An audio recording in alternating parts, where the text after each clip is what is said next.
Shabbat Shalom, everyone. Welcome to Covenant Shabbat Shalom. Hello. Excellent. Does anybody not know what tomorrow is?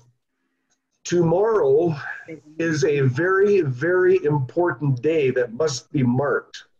Not because it's a righteous day, not because it's a good day, but because of an evil that happened on tomorrow, on the first day of the week. This is when the golden calf incident occurred way back in antiquity.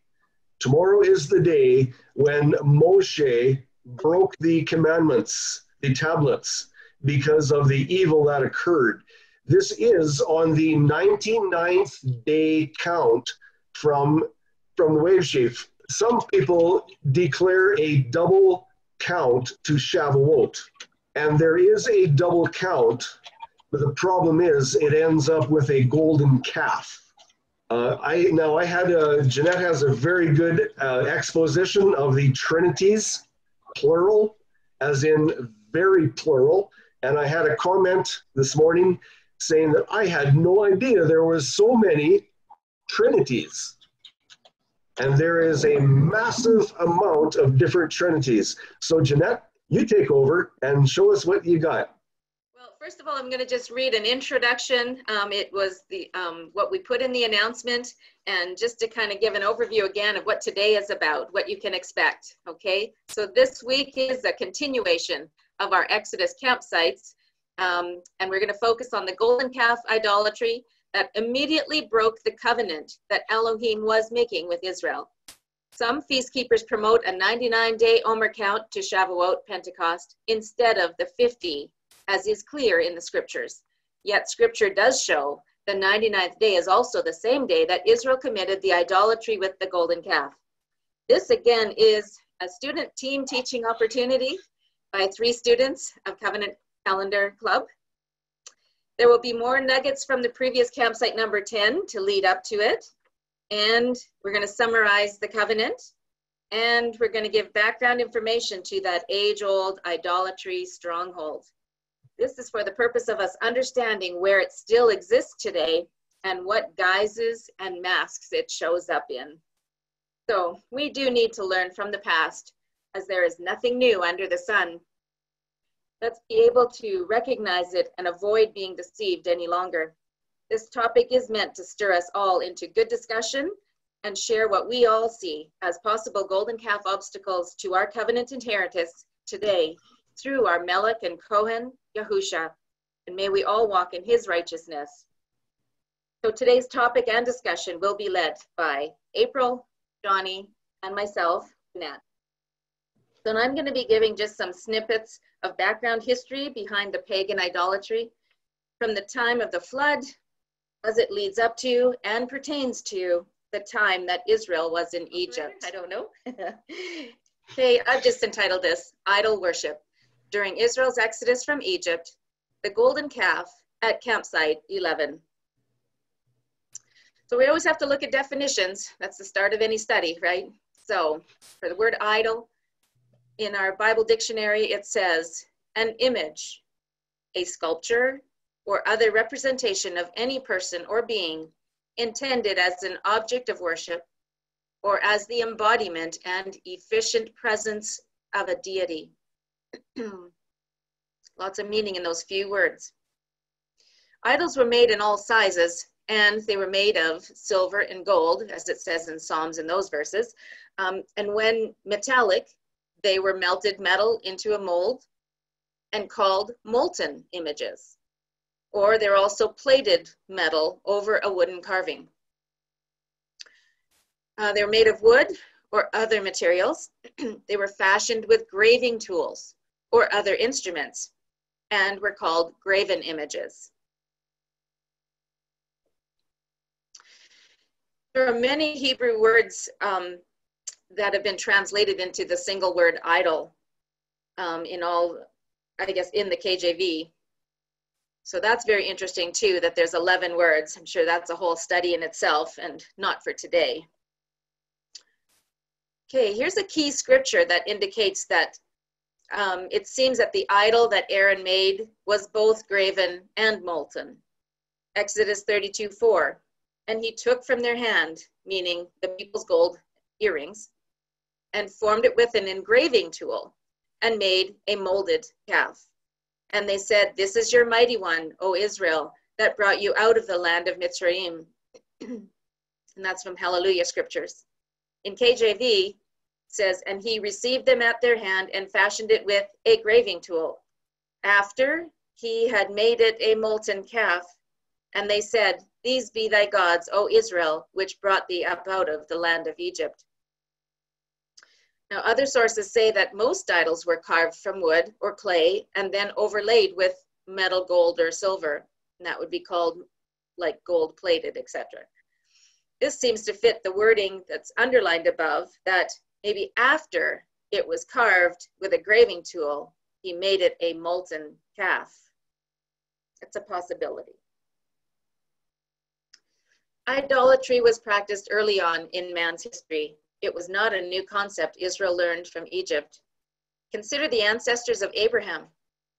His father Terah, who was of Ur, or the Chaldeans, at first, and then moved northwest to Haran, which is in Assyria. He was a craftsman of idols and had a thriving business selling them. Even Jacob's wife, Rachel, brought her father's idols with her when they left Laban's family at Haran. That story is in Genesis 31. Now, soon after the time of the Great Flood, after Noah's Ark came to rest on one of the mountains of Ararat in Turkey today, his sons had families and began populating the earth again. The area of concentrated growth was just south of those mountains that we now know as Syria and Iraq, which previously had been known as Assyria and Shinar, or of Chaldeans, and then was Mesopotamia and Babylon. Yes, name changes are the challenge in learning history, along with the dating of things and events. Within only 3 generations after the flood was the time of Nimrod, between about 2500 and 2350 BC. His father was Cush, whose father was Ham. That's it. 3 generations, and we already had Nimrod and all of that. In Genesis 10:8, it says, "And Nimrod became a mighty one on the earth." It follows up verse 9 saying he was a mighty hunter before Elohim. But let's not let that part of the verse take precedence or, skew. The main biggest point that we should get and remember is that Nimrod became a mighty one on the earth. And you'll see more about what that means as we go through this. False worship proliferated the earth after this, with ancient Babel, the city and tower, as it was in Genesis 10, verse 10 to 12. And it reads, "The beginning of his, or Nimrod's kingdom, was Babel and Erech and Akkad, Calneh, in the land of Shinar. From that land he went forth into Assyria, and then built Nineveh, and Rehoboth and Calah, and Rezin between Nineveh and Calah." Now, Erech, with E-R-E-C-K, is the same as Uruk, depends on the language. Akkad is same with using the letters K. Assyria is actually the city Ashur. It was a city-state, like the city of Nineveh was Sumerian, and these together with Aram all became Mesopotamia later in Greek. Shinar is also Chaldean, and then Babylonia later in Greek, with the capital city Babylon. Now these small city-states grew under Nimrod's influence, and their cultural traits, languages, and beliefs extended and overlapped into much of the ancient Near East. He and his wife Semiramis, with her son Tammuz, set the high standards for esteem and expectant worship of themselves as great, and greater than Elohim, of course. Hence, the Tower of Babel that they attempted to build in Genesis 11. And the people did worship the 3 of them for a long time. And then later, the kings or rulers continue to evolve and devolve multiple mythological characters for themselves, based on their own preferences. It continued to spread even after Elohim's miracle to discontinue the building of the tower and the city of Babel, and make the people group spread out according to their new languages. Genesis 11 is that story. And it was much, much later, like 1500 years later, about, that Babylon rose up as a world-ruling empire under Nebuchadnezzar's dynasty that influenced all the nations again. Now let's have a look at some of the important gods that developed since the earliest families. Some of the gods were worshipped more as patron deities of individual cities. And some of these names are not the usual ones that we remember because we have more the influence of education from Rome and Greece, or Greek, where this is even way before that time period, okay? So here are some Mesopotamian gods and goddesses. The first one we listed is Tiamat. She was a goddess of the oceans, depicted as a dragon. She epitomized the beauty of the feminine, and in sacred bond with freshwater sources, she gave birth to the cosmos and is projected as the creator of everything. You'll hear that a few times today. Enlil, he was known as Bull of Heaven and was in a supreme triad along with Anu, or An, god of heavens, and Enki, god of wisdom and earth. The Sumerian word Lil means ghost or even haunted. So it's interpreted as Lord Ghost, but that wouldn't make any sense. So it was reinterpreted as Lord of the Air and was a deity representing sky and atmosphere. There's Enki. He was considered Lord of the Earth and deity of creation, crafts, intelligence, and magic. Many Sumerian texts refer to Enki's virile masculinity in erotic sexual overtones and indicated his creative ability. Enki was considered the son of the god of Tiamat and the one who created humans from clay in a bid to gather free laborers for the gods. Are people today free laborers for little gods, for no gods? And there's Ishtar. We know more about her. She is a long time running. Ishtar is the Akkadian word, Inanna is Sumerian, and Astarte, West Semitic. The divine entity of female beauty, sexuality, and fertility. She was the patron goddess of the sacred or temple prostitutes, and also was goddess of war and combat, and of course other things. Further Babylonian legends emerged out of the Sumerian mythology tales. She evolved from the sky god An, and sometimes his wife, thence a daughter of Nannan, god of the moon, or of the wind god Enlil.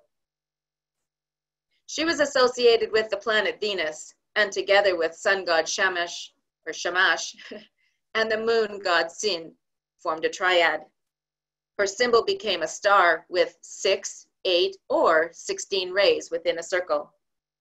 And later she became queen of the universe and taking on the powers of An, Enlil, and Enki. She was like Semiramis, the wife of Nimrod, whose son was Tammuz, and made up the first trinity after the flood. Very, very influential. And it is clear a resemblance that the Catholic counterfeit for Mary to be as her, being like Queen of Heaven.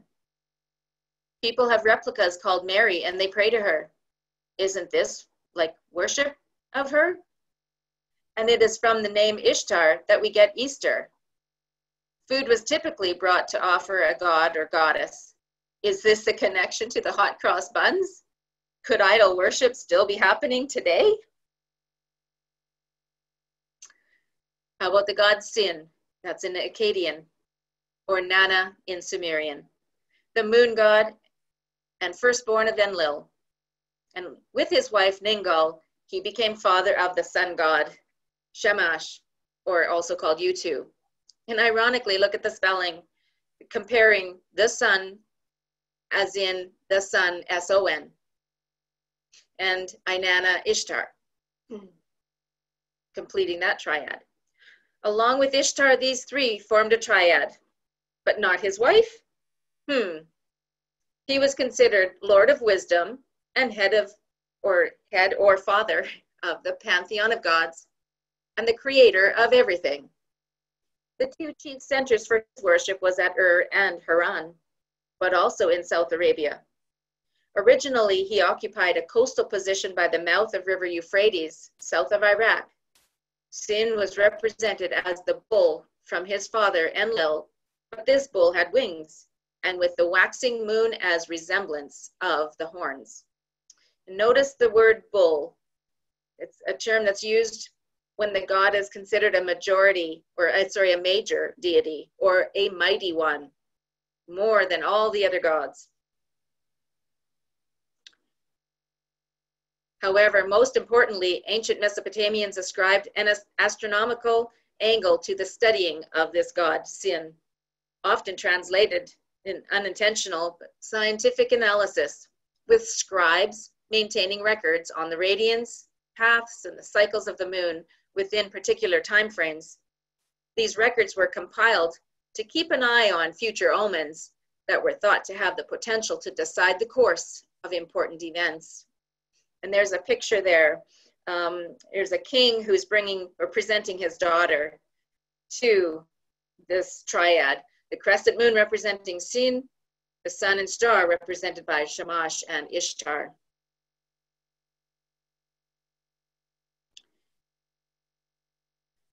Some Mesopotamian gods and goddesses are, we're continuing. We come to Shamash, or in Akkadian, and also Utu in Sumerian, the most important deity found in the earliest of Sumerian writings, known as God of the Sun and represented the sun god Elul. He was of divine justice and served as judge of the underworld. Depicted as the son of the moon god Sin, and he's pictured as a wise man with a very long beard, seated on a royal throne, haloed behind his shoulders by the rays of the sun. His role was governor of the whole universe, part of a divine trio, alongside the moon god Nana and Inanna, the goddess of the planet Venus, and both names in Sumerian, or Sin and Ishtar in Akkadian. Are we confused yet? Okay, there's a god Hadad from the Ugaritic language, and is also known as Adad or Hadad in Akkadian, which is Assyrian and Babylonian, or also Iskur in Sumerian. The storm and rain god in Canaanite and ancient Mesopotamian regions, also known as Ramanu, for the thunderer. When Enki distributed the destinies, he made this Iskur and Hadad inspector of the cosmos, and was proclaimed again and again as Great Radiant Bull, your name is heaven, and also called son of Anu, lord of Karkara, twin brother of Enki, and lord of abundance, lord who rides the storm, and the lion of heaven. In other texts, Hadad, Iskur, is sometimes son of the moon god Nana or Sin, and the brother of Utu, Shamash, and Inanna, Ishtar, and also sometimes described as the son of Enlil. Notice how the descriptions are evolving and changing and morphing and so confusing. Here's the picture of a human-headed winged bulls. They're called protective genies. They were placed as guardians at certain gates or doorways of the city and the palace. It was quite common to combine a man, bull, and bird to offer protection against enemies. Nisaba is a primary scribe of the gods, and similar in the to the Indian goddess of knowledge and scribes. Remember the scribes that reported astrology? Okay, and what about those scribes that were always with the Pharisees? Could they be considered little gods or no gods? Ashur, different spelling, Assur, is a deified form of an ancient city in Assyria. Ashur was a royal capital transformed into a city of lavish palaces and temples, gardens, and even cultural centers for learning. And this is what the later city of Babylon was built up like by Nebuchadnezzar. the ties between imperial and the divine king names that included the name Asher, such as Asher Nasrpal, Asherah Kadina, and Ashurbanipal. He signified the clash of cultural overtones between the northern and the southern parts of Mesopotamia. And later in Hammurabi's time, Marduk replaced Enlil as chief deity, and then Asher took the position of Enlil and his mythic lineage, of course, in the north until the newer Assyrian Empire. Okay, do you think that's enough already? We get the point? And what do you think about all this? Are these no gods nonsense? Crazy? Chaotic? It is confusion. And it is unbelievable that this is really true and part of this world's true history, isn't it? Okay, did Mesopotamian gods and goddesses morph into Egypt also? Well, we have the Baal Zephon was there in Egypt during the Exodus of Israel at campsite number 3, Pi-hahiroth, before they crossed the Red Sea. Exodus 14, 1-4, it includes where Moses is told, turn back and camp before Pi-hahiroth, between Migdol, which is a tower, and the sea. You shall camp in front of Baal Zephon, opposite it by the sea. So when you look that up in history resources, Baal Zephon literally means Lord of the North, pointing to the Ugaritic storm god Hadad, often called Baal or Baal in Ugaritic texts and the Bible. The name Zephon derives from Mount Zephon, which is 25 miles north of Ugarit on the coastal border of present-day Syria and Turkey. The mountain Baal Zephon is where Baal supposedly led the pantheon of Canaanite gods in Egypt. So notice the transference from Ugarit to Egypt. And I couldn't help but wonder, could the phrase Lord of the North actually be a counterfeit for Elohim's throne that is referred to as being in heaven in the north? Satan is always trying to take Elohim's position and power. Let's consider Isaiah 14, verses 12-14. How you have fallen from heaven, O star of the morning, son of the dawn. You have been cut down to the earth, you who have weakened the nations. But you shall say in your heart, I will ascend to heaven. I will raise my throne above the stars of Elohim, and I will sit on the mount of assembly in the recesses of the north. I will ascend above the heights of the clouds, and I will make myself like the Most High.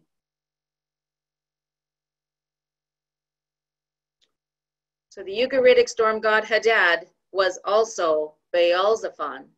So let's just remember from a previous slide, he was also Hadad, Iskir. Now this is what one of the resources said about him. He was the storm and rain god in the Canaanite and ancient Mesopotamia religions.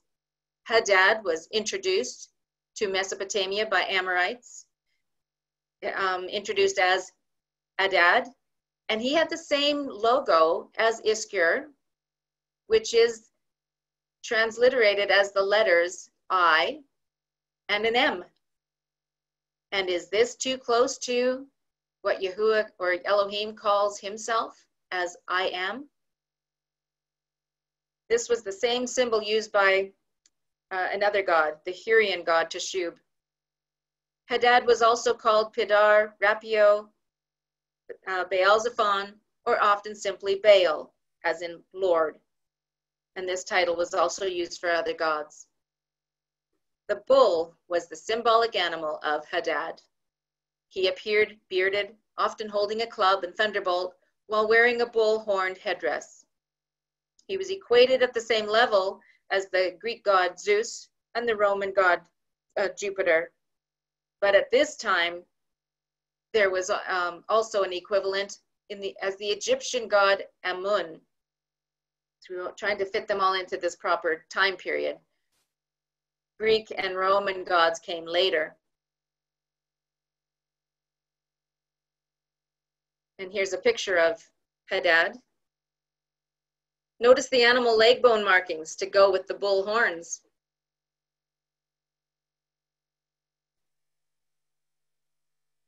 Okay, just other research sources just mention that Baal-zephon was worshipped in Egypt at the cities. 3-4 cities mentioned here, Memphis, I can't spell the other, or pronounce Ra, Kisrun, or Tapanis. And it says likely due to Phoenician influence. And it says at least 3 sanctuaries of Baal-zephon in North Egypt. And then it says there were probably additional Baal-zephon sites in North Egypt since the Canaanite religion was popular there at various times. The god Baal-zephon is mentioned in Ugaritic, Egyptian, and Phoenician writings as a sea and storm god. See the connection there? From Hadad to Baal-zephon. Now, how did Mesopotamian gods and goddesses come into Egypt? Well, there's one possibility, or something that might have helped. Let's remember the important travel and trade route between ancient Syria and Egypt. Syria had major ports on the Mediterranean that contributed to this trade chain. The 2 most important cities were Mari and Ebla. Not only was there a cultural exchange of goods and services, but also of ideas, information, and beliefs. However, what made new beliefs prominent was when an area was dominated by another nation or empire, like Sargon the Great of Akkad, who formed the first great empire, also created roads and postal systems, irrigation, arts, and sciences. Most historians and Bible commentators, or I should say some historians and Bible commentators believe that this same description could be of Nimrod or his dynasty because of the timing and the description all fits. And there was no other leader as great. See the next slides for a map showing the empires of Sargon's time and the major trade route that developed. Okay, so here's the empire of Sargon at that time in the green. You can see the word Akkad in the middle there. If you can see at the bottom, 3/4 of the way up is the city Mari, and then right almost to the coast is Ebla. And just take note of the green that drops down along the west coast. See that where it says cedar forest, and we know that that would be Lebanon, where the Bible refers to the cedars of Lebanon. You can see where Elam was over to the east, and the Hurrian kingdoms in the north in the purple, which of course all these shapes and sizes always were changing and growing, and of course the names along with it. Okay, so in the red line here is what I'm referring to. And notice that, so the red travel trade route here was the prominent one between Egypt and Assyria. And at that northerly point there is actually where the Silk Route came across and interconnected right there. So there was trade actually coming to and from the Far East, like China, as well. And then of course it continued on through Turkey and going northwest. So that's very interesting. There's a big exchange of ideas and things going on there, right? And just take note that that brown path that goes straight across from, you know, where Israel would be, straight east to reach Babylon, that's not as well traveled as the other red route. So even remember when Abraham came out of Ur, they went north to Haran and then down to Canaan.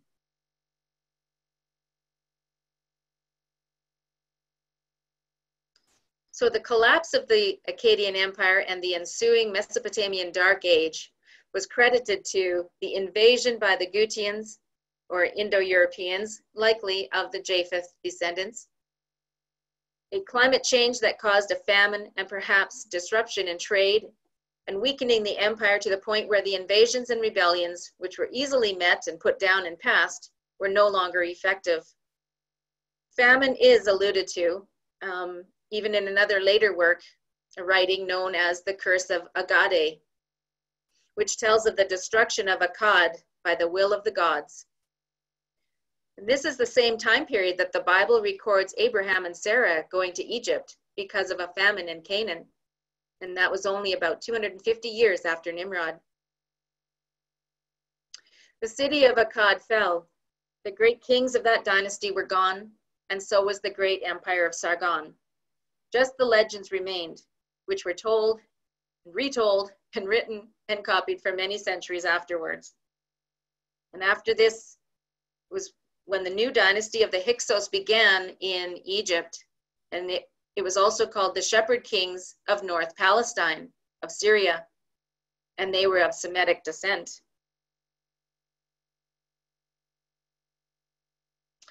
Now that we have identified some of the nation's cities, their gods, and the ideas and deities, the mixing and morphing, it becomes clear how there could be gods that originated in Assyria and then worshipped even in Egypt. And remember, the Israelites were living there and then being enslaved in Egypt for 400 years during this time. After the city rebellion of Thebes against the Hyksos dynasty and with the rule of Atmos, the god Amun acquires national importance, expressed in his fusion with the sun god Ra. So he becomes Amun-Ra. Let's look further at this Egyptian god Amun. This god is prominent during Israel's exodus from Egypt. Amun, or also Ammon, and JMA in ancient Egyptian, Jamanu. He was a major Egyptian deity and part of the Ogdoad, or of the primal 8 gods of Egypt, even in the Old Kingdom, or the age of the pyramid building. And his wife was Amenet. Amun-Ra in this period, 16th to the 11th centuries BC, held the positions of transcendental, the self-created creator deity. He was the champion of the poor or troubled and central to personal piety. His position as king of the gods developed to the point of monotheism, where other gods became manifestations of him. And with Osiris, Amun-Ra is the most widely recorded of all the Egyptian gods. Amun rose to the position of guardian deity of Thebes by replacing Montu, the ancient falcon god of war in Upper Egypt. And as the patron of Thebes, his spouse was Mut. Note his new spouse with his new position. So in Thebes at the time, Amun was father, Mut was mother, and the moon god Khonsu formed a divine family, or Theban triad. A couple pictures on the left, supposed to be Ramses II with Amun and Mut, the mother goddess. On the right was a typical depiction of Amun. There's various, of course, as time periods changed, they added more things to his headdress, like the moon. Anyways, so see the Ankh symbol he's holding and the Was scepter. During the New Kingdom, the Egyptian Empire era, that was after the Hyksos dynasty. Okay, what about the bull deity in Egyptian religion? Well, many cultures and religions worship cows, bulls, and calves throughout history. It exists either in the lunar, as in Mesopotamia, or solar, as in India, and even in New Age. Taurus star constellation brings reverence to it, and his name is Apis, or Hapis in ancient times, and then later called Happy Ankh. He was the son of Hathor, the goddess of the sky, women, fertility, and love. Similar to Ishtar, hey? The bull deity Apis in Egypt. It is thought that Apis may be the first god of Egypt, or at least among the first animals associated with divinity and eternity. He was originally a god of fertility, and then the herald of the god Ptah, but in time was considered Ptah incarnate. There were many bovine deities in ancient Egypt, Hathor being the best known, along with her husband Horus, the falcon head god. But Apis was the most significant because he represented the core cultural values of all Egyptians. Each individual deity had their own sphere of influence and power, but Apis represented eternity itself and the harmonious balance of the universe. Do you see how every god that evolved had to be better and more than the ones previous? Somehow, I don't know if you can get any more, but they try. Apis is depicted throughout Egypt's history as a striding bull, usually with a solar disk, and Uraeus, the sacred serpent, which symbolizes the king's power between his horns. So why did the Israelites make an idol of a calf? A calf is a young bull or ox or a steer and could be called a yearling. We can only assume that it would be or would have been a representation of the bull god at that time, what the people knew. Consider their experience at Pi-hahiroth, across from Baal-zephon, who was the god of the storms, and the miraculous power of a strong east wind that parts the sea. Did they possibly think that it could have been the mighty one, Baal-zephon? Or because they didn't see Moses come back from the burning mountain, they thought they could appease Baal to help them, to lead them, since Moses wasn't coming back? And they had only seen visual worship methods of deities, especially of bulls. So they likely fell back to what they knew. How much do we rely on what we have known from our past to govern our future? Interesting how Exodus 14:4 says that Elohim intended for the Egyptians to see who he was by saying this, "And I will be honored through Pharaoh and all his army, and the Egyptians will know that I am the Most High." And it says, and they did so. So the Egyptians did recognize who and the power of Elohim. But Elohim probably knew that he would have to work with Israel over time to really teach them who he was. Because Israel had many generations of pagan baggage also. And this is it. Is there any burning comments or questions? Thank you for doing this, Jeanette. I appreciate that. I know there was a lot more you could have put on here, and I also understand how confusing it is trying to straighten out all those gods, who they were for and where they came from. Thank you for doing this work. Yeah, can you go back to slide 14, I think it was. Okay. I did not catch this last night. Right in the middle of the page, it says, depicted as the son of the moon god Sin. And the study that I've been working on, it says the children came out of the land of sins. So do they name the land of their gods too? That's possible. I was wondering that too. Yeah, and I saw some other things the wilderness. It's called, referred to, the wilderness of Sin, right? Yes. Okay, that's interesting. Thank you very much. Yeah, thank you, April. Jeanette, can you go to slide 11, please? Oh, yes, okay. Ishtar, she was associated with the planet Venus, and together with the sun god Shamash and the moon god Sin formed a triad. Her symbol became a star with a 6, 8, or 16 rays. That 8-point star, where do you see that 8-point star? Where is it ultra prolific, known throughout the world? 2 places I'm asking. Has anybody seen the Union Jack flag of the UK? That is your 8-point star. But that's not the most prolific one. Where is the most famous 8-point star that we know of today? From a place that tries to rule this earth. If you look down from a bird's eye view of the Vatican, you will see on the ground that 8-point pattern. Again, Ishtar. Interesting stuff. So you mean on the floor of their courtyard, kind of? Yes. Okay. Yes. With that famous monument in the middle. Yeah. That Okay. courtyard.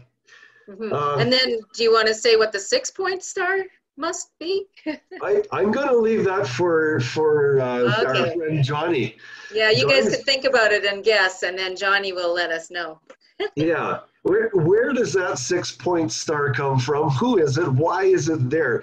Hang on, Vivian. We're not asking for an answer right now. Oh, she was on last night, so that don't count. That's right. You're not allowed to answer. Maybe I didn't catch it last night. Maybe I'm still wondering. Oh, well, we're still going to wait for Johnny. Yeah.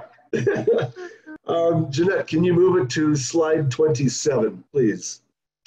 This is a personal preference of mine that I learned quite a few years ago. Down in the center, the first brown writing there, it says, let's look further at the Egyptian god Amun. This god is prominent during Israel's exodus from Egypt. Next paragraph, Amun, also Ammon, or Amen. Right. What happens when we are praying to our creator Yahuwah, or Yahusha, which one we want to pray to? We state our position, we ask for our things we plead for, our desires, and we thank him for everything. And then we say what? Amen, or Amen. The name of an Egyptian god. Is that what we should be saying? At the end of our prayer, should we say the name of an Egyptian god? So this is a personal preference for me, and that is why I say it not Amen, but Amen. Amen. Just a different way of pronouncing it. It's just a personal preference that I have to stay away from saying the name of the Egyptian god. Yeah, and then I guess we could, taking it a step further, we know that there really isn't any vowels in Hebrew or the original Hebrew. And look at how they've changed just, vowels here from a U to an O to an E. So does it matter if we make it an A? I don't know. Maybe we should just stick to so be it. As it is in heaven, may it be here on earth, so be it. May our request be known as we worded it, like Mary answered. As you have said it, may it be. Yes. Yeah, Okay. Very good. Lots of different options. That's a good one, Jeanette. Thank you. That's my thoughts. I don't see any hands up here, though. Nobody has any questions? Okay. Well, that's good, because we're anxious to hear what April has to say, too. So, and she's going to bring us more of the nuggets from the previous campsite, number 10, which was called Refuge. And it's all information leading up to when Johnny will cover and summarize the covenant leading up to the incident of the golden calf. So April, if you're ready, we'll let you start. Hang on a minute. I do see a couple hands up, even though they're not marked on the screen. I see they're waving their hands. Vivian, you can I take this down? Can I stop share? Yes, go ahead. Vivian, go ahead. Just possibly we're afraid to put our hands up because we're told not to. Ha ha ha. Carry on, Kathleen. Well, I was just wondering, last night, Charlene had a comment after you had made your presentation, and I'm wondering, you added that in of Charlene's comment? Yeah, I pluralized the gods that Rachel, yeah. And why I had it single before, I didn't get to say back to Charlene, why I had it singular was, I thought I read it where when Laban came searching for them, it says Rachel put it in her saddlebag and then sat on it. And then she said she couldn't get off the horse for a woman's reason. And so to me, I thought it read that it was an individual or a single one. Yeah. But whatever. That's what I. But yeah, in other places it is plural. So yeah. Okay. Okay, April. Looks like you're on and ready. You're going to be ready to go. For one thing, I want you to hang on to your shofars because we might have a reason to use them. And I want you to look at the picture for a moment. I've seen this picture many times, but I did not see the elders climbing the mountain. And they're on both sides, and here they are coming around this big rock. And here's Moses as he strikes the rock, and you can see barely right there, there is Yahushua. And he gives us an abundance. And I just want to say that anything that Yahuwah gives us, he gives in abundance. We have the God of this world that wants to make everything of shortages. So I just want you to remember, we serve a Elohim who just wants to give and give. Okay, Exodus chapter 17, the water from the rock of Rephidim. Exodus 17:1, and all the congregation of the children of Israel journeyed from the wilderness of Sin. There it is. After their journeys, according to the commandments of Yahuwah, and pitched in Rephidim, and there was no water for the people to drink. What does Rephidim mean? It means to support, spread. Yahuwah wants to spread his wings over us and support us in every situation. As we go through this chapter, remember, all this is for our example. Wherein the people did chide with Moses and said, give us water that we may drink. And Moses said unto them, why chide, which means scold or rebuke, ye me? Wherefore do you tempt Yahuwah? And the people thirst there for water. And the people murmured against Moses and said, why have you brought us up out of Egypt to kill us and our children and our cattle with thirst? Melchizedek priest, I think we might have to go through this test. And Moses cried unto Yahuwah, saying, what shall we do with this people? They have almost ready to stone me. And I love Moses' reaction. And Yahuwah said unto Moses, go on before the people, and take with thee the elders of Israel, and thy rod, wherewith you smote the river. Take in thy hand and go. And Moses did strike the rock. And Moses did strike the rock. Part of Isaiah 53, and the transgression of my people was stricken, and it pleased Yahuwah to bruise him. Yahushua said he will be satisfied. Isaiah 53:4, surely he has borne our griefs and carried our sorrows, yet we did esteem him stricken, smitten of Yahuwah, and afflicted. Yes, the Son was struck by the Father as an example of Moses striking the rock. Melchizedek priests of today, are we going to be tested like Moses? Are we working on this type of character that Moses had to withstand this stress of holding fast to the promises of Yahuwah being our provider? Exodus 17 verse 6, and behold, I will stand before thee on the rock in Horeb, and thou shalt smite the rock, and there shall come water out of it for the people to drink.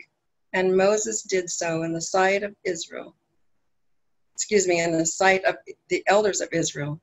Why this rock was hit with a rod? Because it's an object lesson, that we might glean that Yahuwah's body was struck for us to give us this water of life.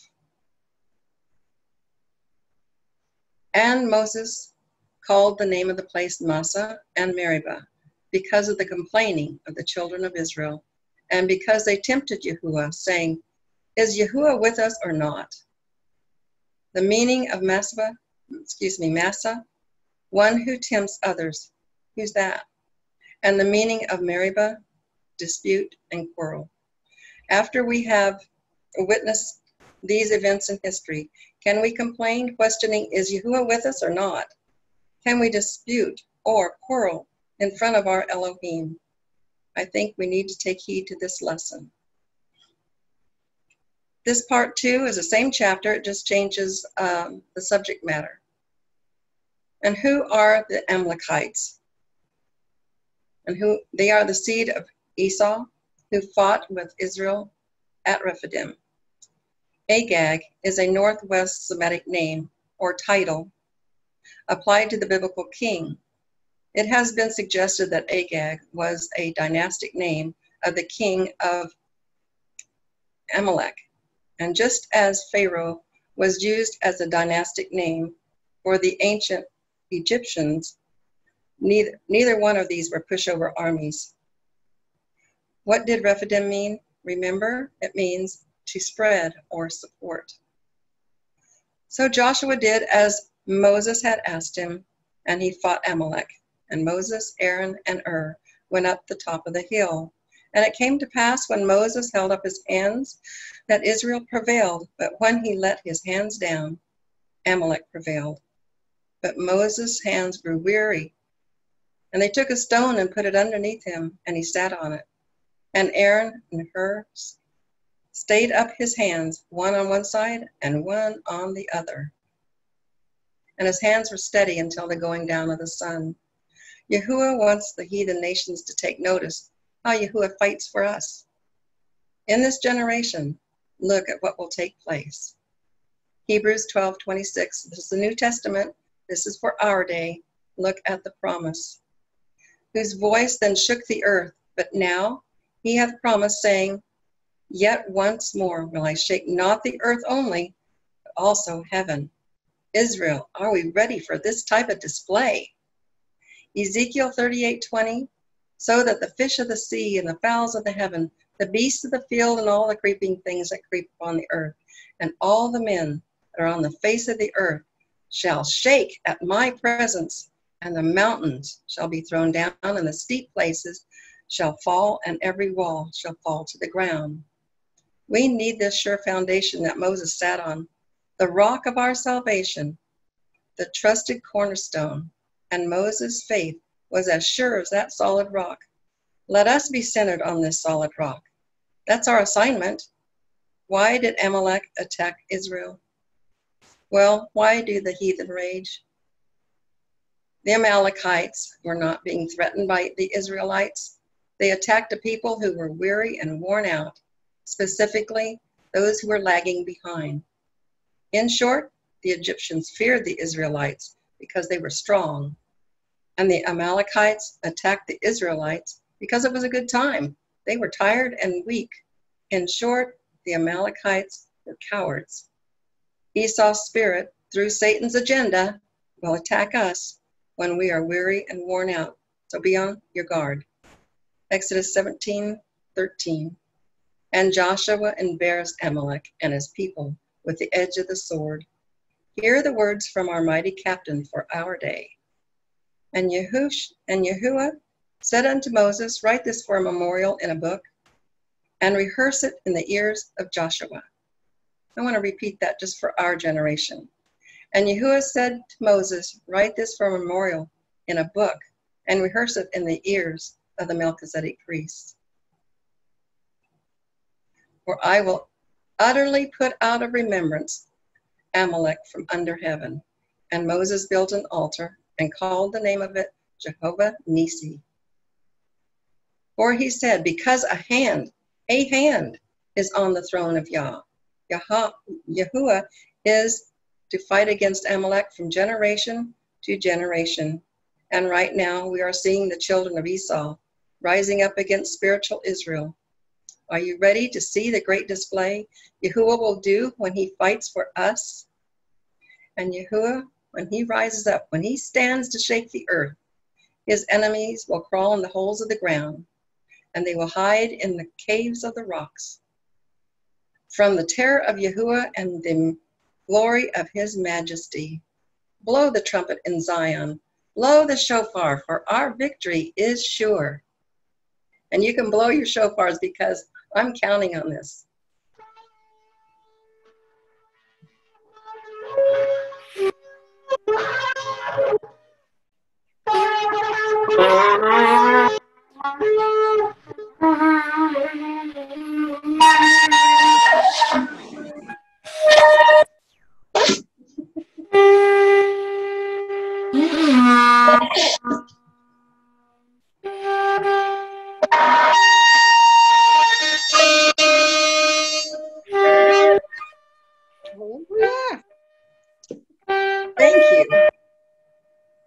Thank you, everyone.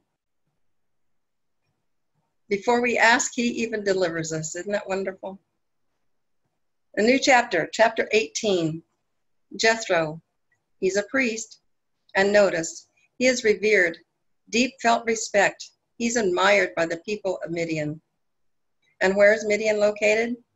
Here's Lower Egypt. They traveled around here, and Midian is right there, right against the Gulf of Aqaba. When Jethro, the priest of Midian, Moses' father-in-law, heard all that Yahuwah had done for Moses and for Israel, his people, and that Yahuwah had brought Israel out of Egypt. When Jethro, Moses' father-in-law, took Zipporah, her name means beautiful, Moses' wife, after he had sent her back, and her 2 sons, of which the name of one was Gershom, for he had said, I have been an alien in a strange land. And the name of the other was Eleazar, for Yahuwah of my father, said he, was my help and delivered me from the sword of Pharaoh. And Moses went out to meet his father-in-law and did obeisance and kissed him. And they asked each other of their welfare, and they went into the tent. And Moses told his father-in-law all that Yahuwah had done unto Pharaoh and to the Egyptians for Israel's sake, and for all the travail that had come upon them by the way, and how Yahuwah delivered them. Let's take a moment and just look at one plague that Yahuwah sent. It's just one. Look how devastating this is. Yahuwah sent hail and fire from a clear sky and demolished houses, killing cattle, and burning the earth. Demolishing houses, killing cattle, and burning the earth. That's just one plague. What is he going to do for us? And Jethro rejoiced at all the goodness that Yahuwah had done to Israel, whom he had delivered out of the hand of the Egyptians. And Jethro said, Blessed be Yahuwah, who hath delivered you out of the hand of the Egyptians, out of the hand of Pharaoh. Now I know that Yahuwah is greater than all gods. For in the thing therein they, Egypt, dealt proudly. He, Yahuwah, is above them all. Who did the Midianite worship? We know that they kept company with several different peoples. So let's read what Jethro may have worshipped. A serpent that is curled in a circle, such as seen eating its own tail, was the ancient Trinity. Nothing's changed, folks. See how old this stuff is? What kind of God did Jethro serve in the land of Midian? It is unknown, it's uncertain which deity the Midianites worshipped. Though their apparent religio-political connection with the Moabites, they are thought to have worshipped a multitude, including Baal Peor and the queen of heaven, Ashtaroth. Ashtaroth, an Egyptian temple at Hathor and Timnah, continued to be used during the Midianite occupation of the site. What does Baal Peor mean? Baal Peor, or Baal of Peor, was a local deity worshipped by the Moabites. When the Israelites, following Moses into the promised land, there was in the vicinity of Peor, some of them fell into idolatry and worshiped Baal Peor. As a result of their sin, the men of Israel were judged by Elohim. What does Baal Peor and what it was Baal Peor in the Bible? Well, the answer is triple X-rated in explaining what Baal Peor is. Historically, this god was worshipped and associated with disregarding any and all sexual restraints. I just want you to picture Jeffrey Epstein and all the elites and what they do. I think that might fit very well from babies clear to the adults. Extreme sexual practices of orgies. Baal Peor, like many, was worshipped in the form of the phallus.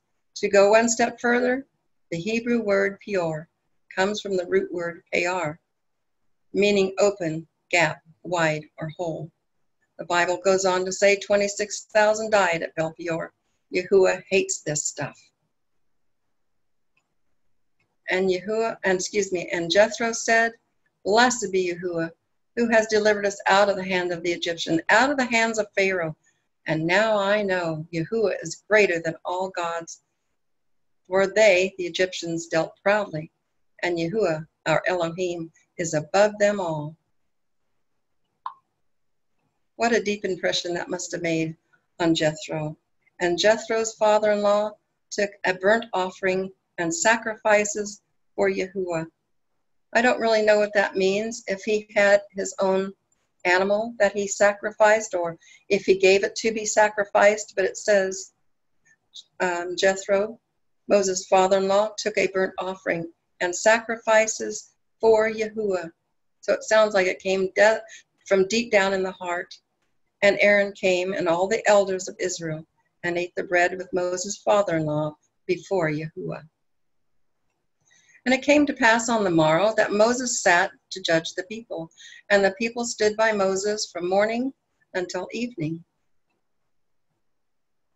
And when Moses' father-in-law saw all that he did for the people, he said, What is this thing that thou doest for the people? Why sittest thou thyself alone, and all the people stand by thee from morning until evening? And Moses said unto his father-in-law, Because the people come to me and inquire of Yahuwah. When they have a matter, they come to me, and I judge between one and another, and I do make them to know the statutes of Yahuwah and his laws. And Moses' father-in-law said unto him, The thing that thou doest is not good. You will surely wear out, both you and the people that are with you. For this thing is too heavy for you. You are not able to perform this alone. Hearken unto my voice, and I will give thee counsel. And Elohim shall be with thee. Stand before Elohim for the people, that thou mayest bring the cause unto Elohim.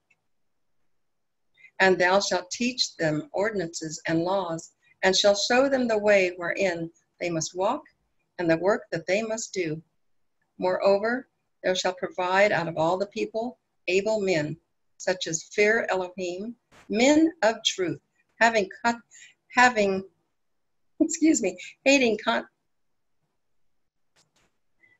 covetousness, and place such over them to be rulers of thousands, rulers of hundreds, rulers of 50, and rulers of 10.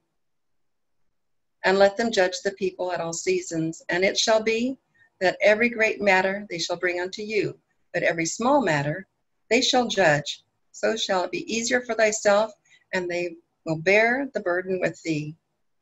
Colossians 6:3, pertaining to us, Melchizedek priesthood, know ye not that you will judge angels?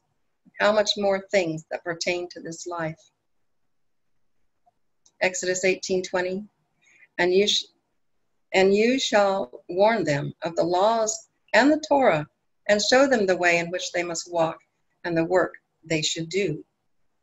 But you yourself seek out from all the people able men who revere Elohim, men of truth, hating unfair gain, and place over them to be rulers of thousands, rulers of hundreds, rulers of 50, and rulers of 10.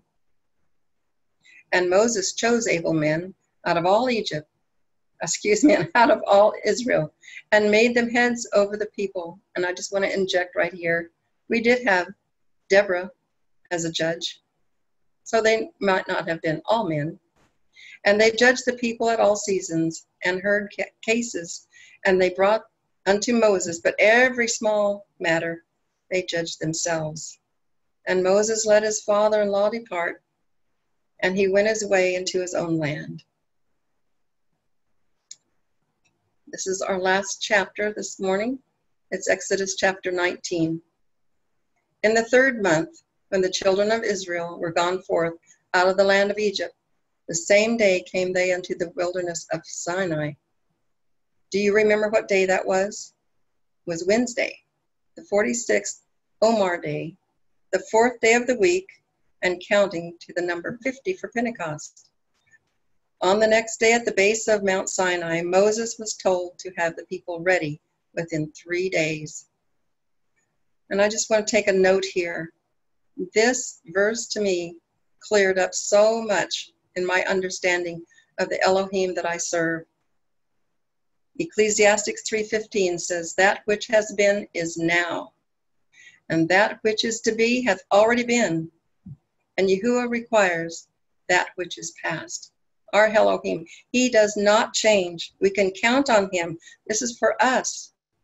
Count our days, for they never change in Yahuwah's plan, but new to our experience. So I want to go back up here. In the 3rd month, which will never change, when the children of Israel came out and to go forth out of the land of Egypt. I don't know what that means for us, but there's got to be something significant there. In the same day came they into the wilderness of Sinai. And we'll have a definition of what Sinai is pretty soon. It happened on the 4th day, Wednesday, and we're counting to 50. Just keep that in mind. For they were departed from Refuge and were come to the desert of Sinai. And here they pitched in the wilderness, and there Israel camped before the mounts. Trip number 1. And Moses went up to Elohim, and Yahuwah called unto him out of the mountain, saying, Thou shalt say to the house of Jacob, and tell the children of Israel, You have seen what I did unto the Egyptians, and how I bore you on eagle's wings, and I brought you unto myself. This coincides with Revelation 12:14. This is for our generation. And to the woman were given 2 wings of a great eagle, that she might fly into the wilderness, into her place, where she is nourished for 3.5 years from the face of the serpent. I want to show this to you, how I bore you on eagle's wings. Yahuwah did that, and he brought us to himself. But now there must be something maturing about this woman, because the woman was given 2 wings, not of an eagle, but of a great eagle, that she might fly into the wilderness, into her place. Seems to me like that is worded to the point where we know what we're doing, we know where we're going, where she will be nourished for 3.5 years from the face of the serpent. I cannot wait. I do not understand this, but I know there's something right here.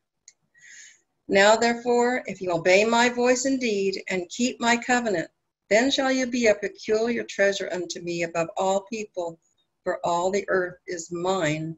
And you shall be unto me a kingdom of priests. How do we do that?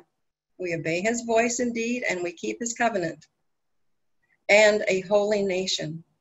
These are the words which thou shalt speak unto the children of Israel. That's us, folks.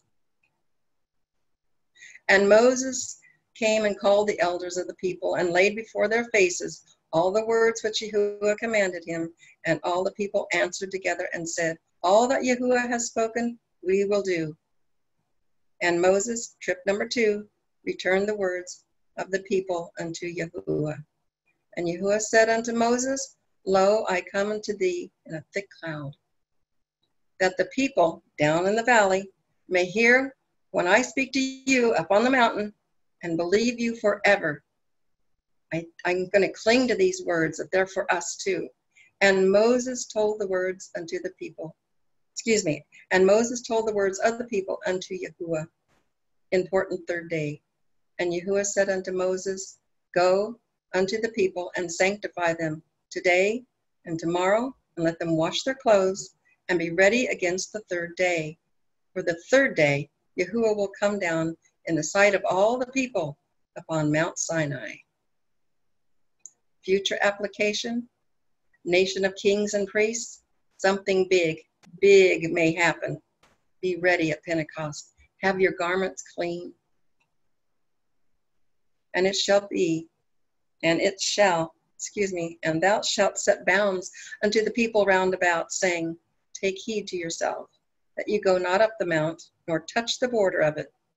Whosoever touches the mount shall be surely put to death. There shall not be a hand touch it, but he shall surely stone or be shot through, whether it be beast or man, it shall not live. And the trumpet soundeth long, they shall come to the mount. We read, anyone who touches that mountain should be stoned or shot through.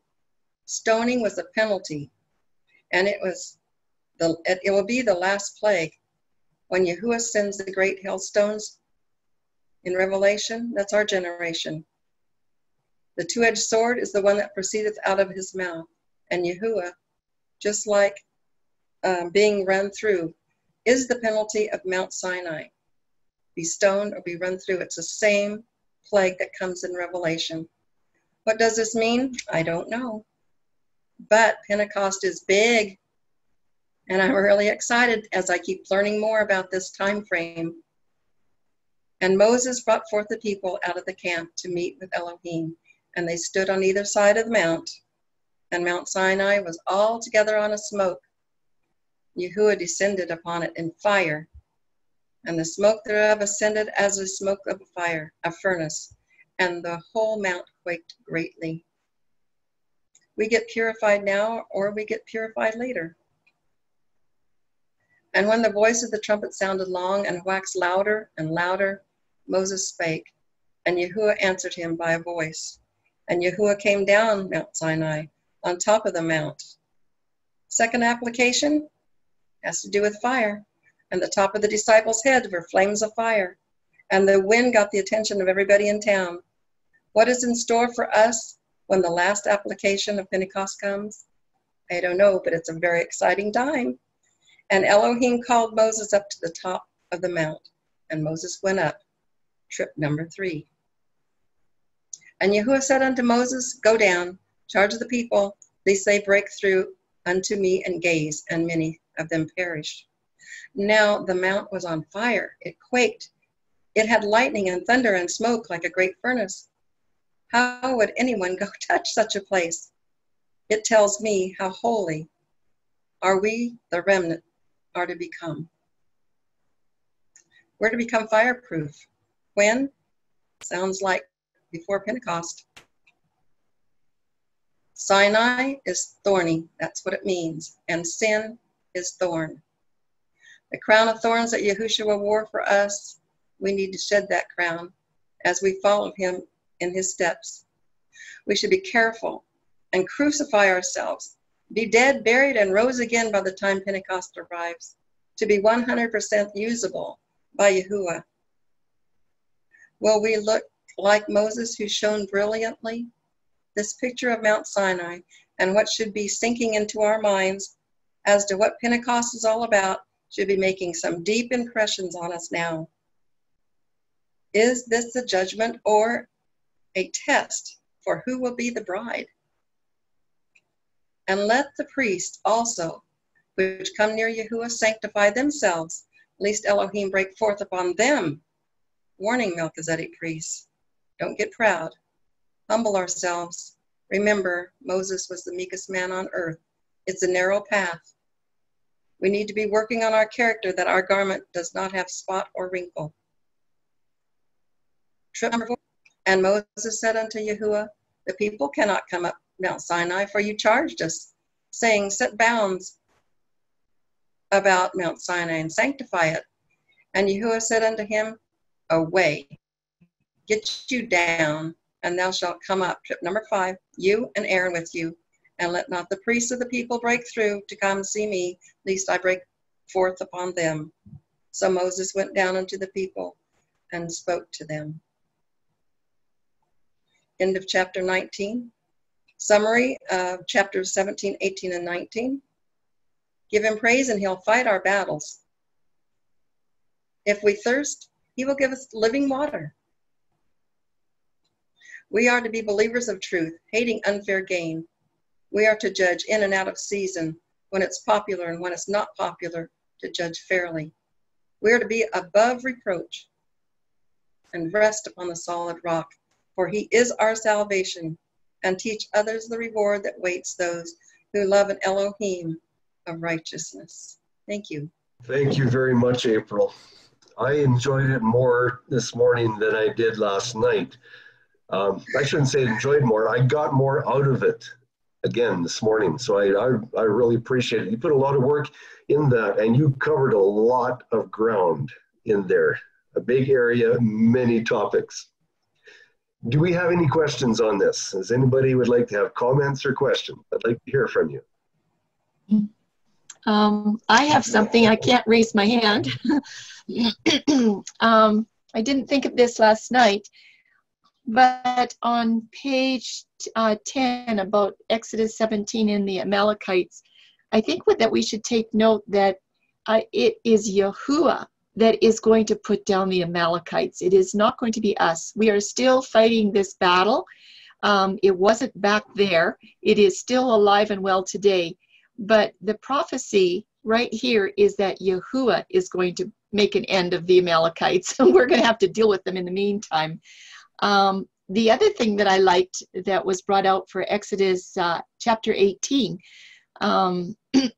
verse, didn't write down the verse, but it's interesting that Moses was teaching the statutes for the people when they would come and talk to him. Now this is before Mount Sinai. And then Jethro comes up to him and says, no, this is too big of a job for you. You need to appoint, of course, people over thousands and hundreds and fifties and tens. Well, guess what? Those people that were appointed knew these statutes, and they were not spoken from Mount Sinai yet. So I think it's really interesting that those statutes were in place. They were there, but they had to be spoken from Mount Sinai because there's a great multitude that have come out of Egypt worshiping these other gods that have never heard these kinds of statutes. So even though those statutes were handed down right from Adam through all of those generations, through all those Melchizedek priests, they were always there in place. It could be that some of the Hebrews had forgotten the statutes being under their bondage, but they were there and they were known.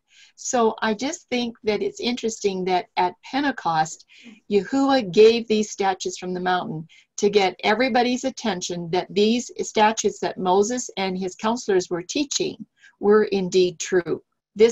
They were true. And when it came from his voice, and then he wrote the words on the tables of stone, that was permanent, right? So I just wanted to point that out. Thanks, April. Thank you, Charlene. That just confirms another one, that Yahuwah does not change. These commandments didn't just come about at a mountain.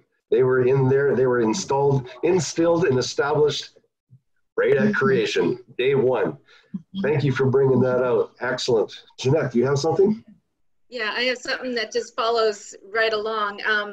I thought too that Jethro was actually one of the big gems in Campsite 10 and preparing them for Campsite 11 being at Mount Sinai, because like you just said, Charlene, when Jethro taught Moses how to not handle all of that himself, because it says that Moses sat daily doing that big, huge job. Well, what do we find in the next campsite? Moses is up and down the mountain 10 times, and sometimes, and how many times did he stay 40 days at a time? Like, you know, that was huge that Jethro told him to get organized and not to do that huge job all on his own. So I thought that was a huge gem. And then I'll just add, there was another one. When Jethro was converted, or basically believed Moses and agreed that, oh yes, all that Elohim has done, all these miracles, you know, he believed that Elohim was greater than all the other gods, right? He believed it in his heart, like April said, right? And then it says he goes home. Well, home to him is Midian, and Campsite 11 is in Midian territory. So isn't it possible, because Jethro also, it says, was a priest of whatever the belief was going on, we couldn't quite pinpoint, but if he was the priest and now he's converted and believes in Moses' true God, don't you think that might have cleared the way or protected Israel while they stayed in that campsite for like almost a whole year? To me, that was huge, because it sheltered them from what was going on around them, right? That's huge. That's not just a coincidence either. You know, like everything works out so perfect in Yahuwah's story. Yeah. Thank you, Jeanette. And I also want to mention what you mentioned to me, we were discussing this morning, and I appreciate this from you, that, it appears very, very well that Jethro, his actions was orchestrated by Yahuwah. Because as you mentioned this morning, again, Jeanette, who was judging Israel? Who was looking after the Hebrew nation when Moshe was up the mount for 40 days? Who was taking care of them? What if Jethro hadn't been, how can I say this word? It's a poor word, used by Yahuwah to pick out, or to point out to Moshe to pick out these elders to help him judge the nation. What happens if that hadn't have happened? Who would have been judging the nation? Who would have had authority when Moshe was up the mountain for 40 days? So Jeanette, as you pointed out, yes, I too believe that Jethro, his actions and statements and influence was orchestrated by Yahuwah for the nation of Israel. So I appreciate that. Thank you. And it's amazing that because it was written in such detail, there's got to be a reason why. I mean, it could have happened like that, but not really been written. But it was written in lots of detail. Like, we know what Jethro contributed. That's huge. That's all. But the interesting part is, Tim, along with that, even though there were many there that knew these statutes and understood them and were teaching them before Pentecost that day, Aaron still managed to get that golden calf carved and up there ready for worship. To me, everybody, I've got questions to ask when I get on the other side of this earth, because I cannot understand how that happened. Maybe that's all the pressure of peer pressure. That we're going to be under. Yeah, yes. We'll have lots of that too. Yes. Okay, thanks. We got more hands up here.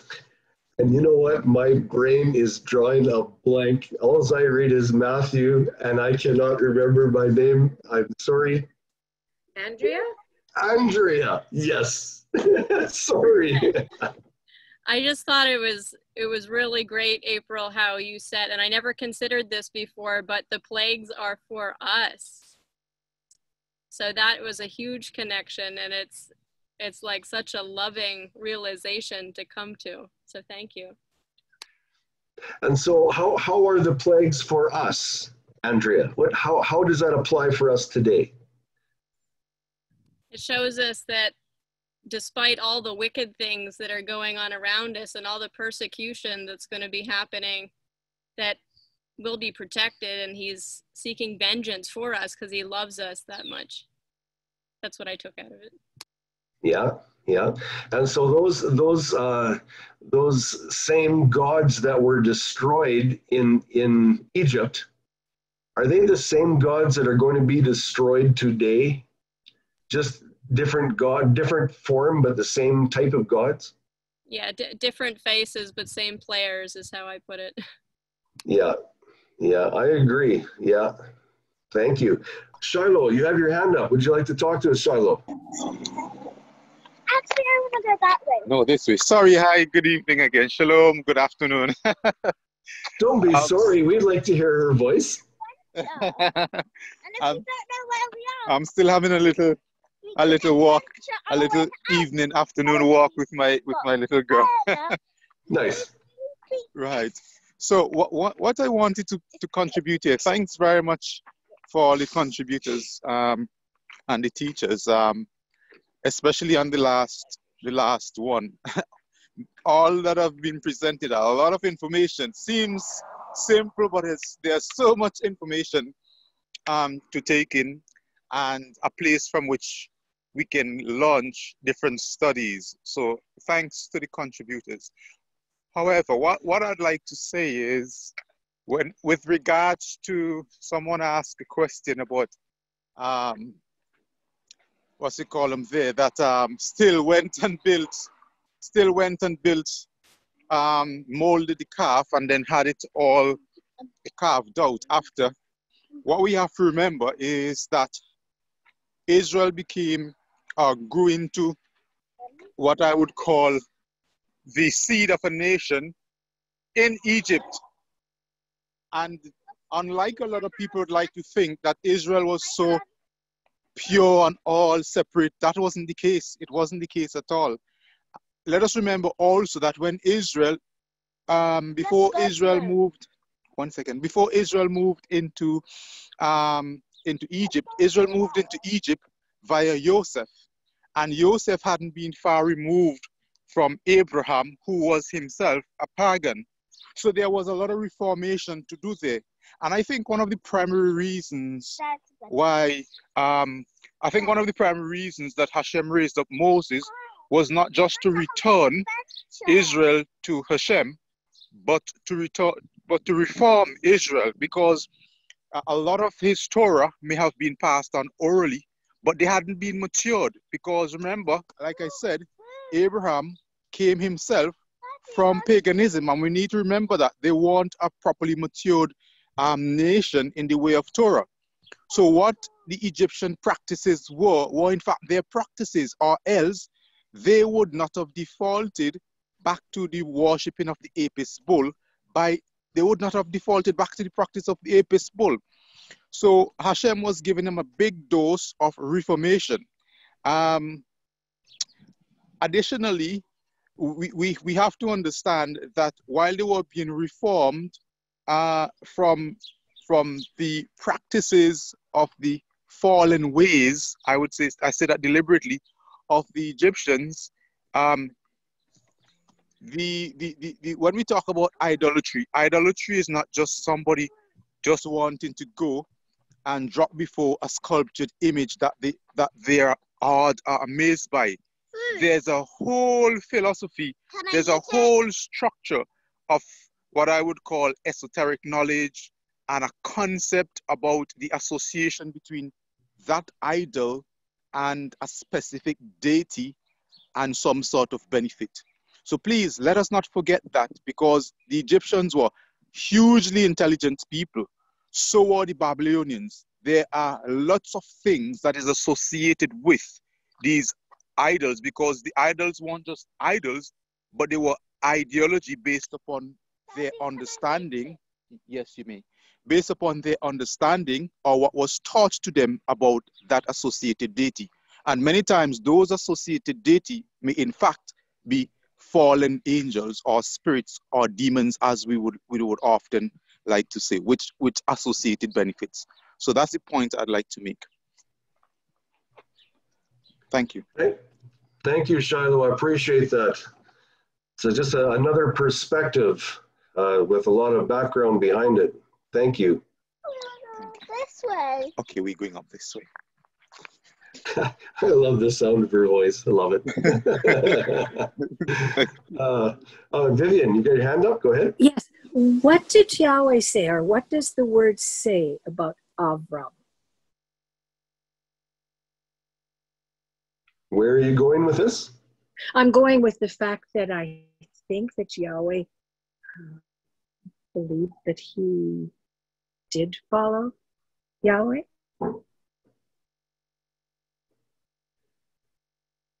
Go ahead, Jeanette. Yes.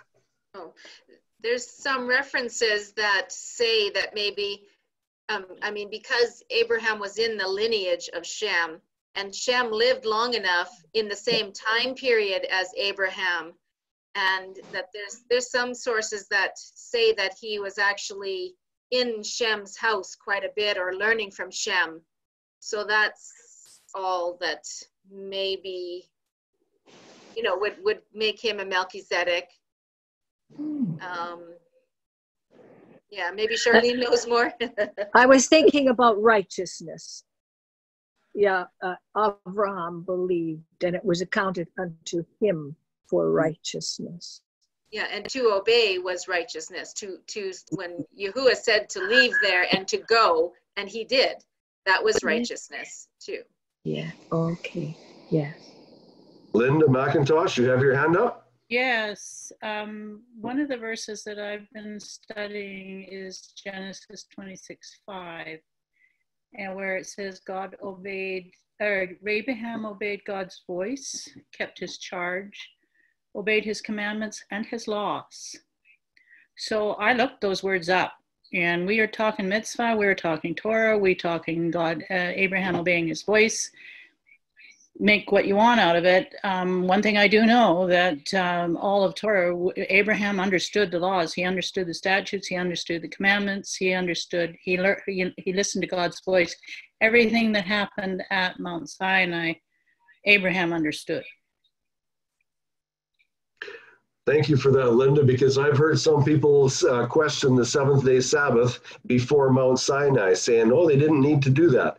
But you are correct.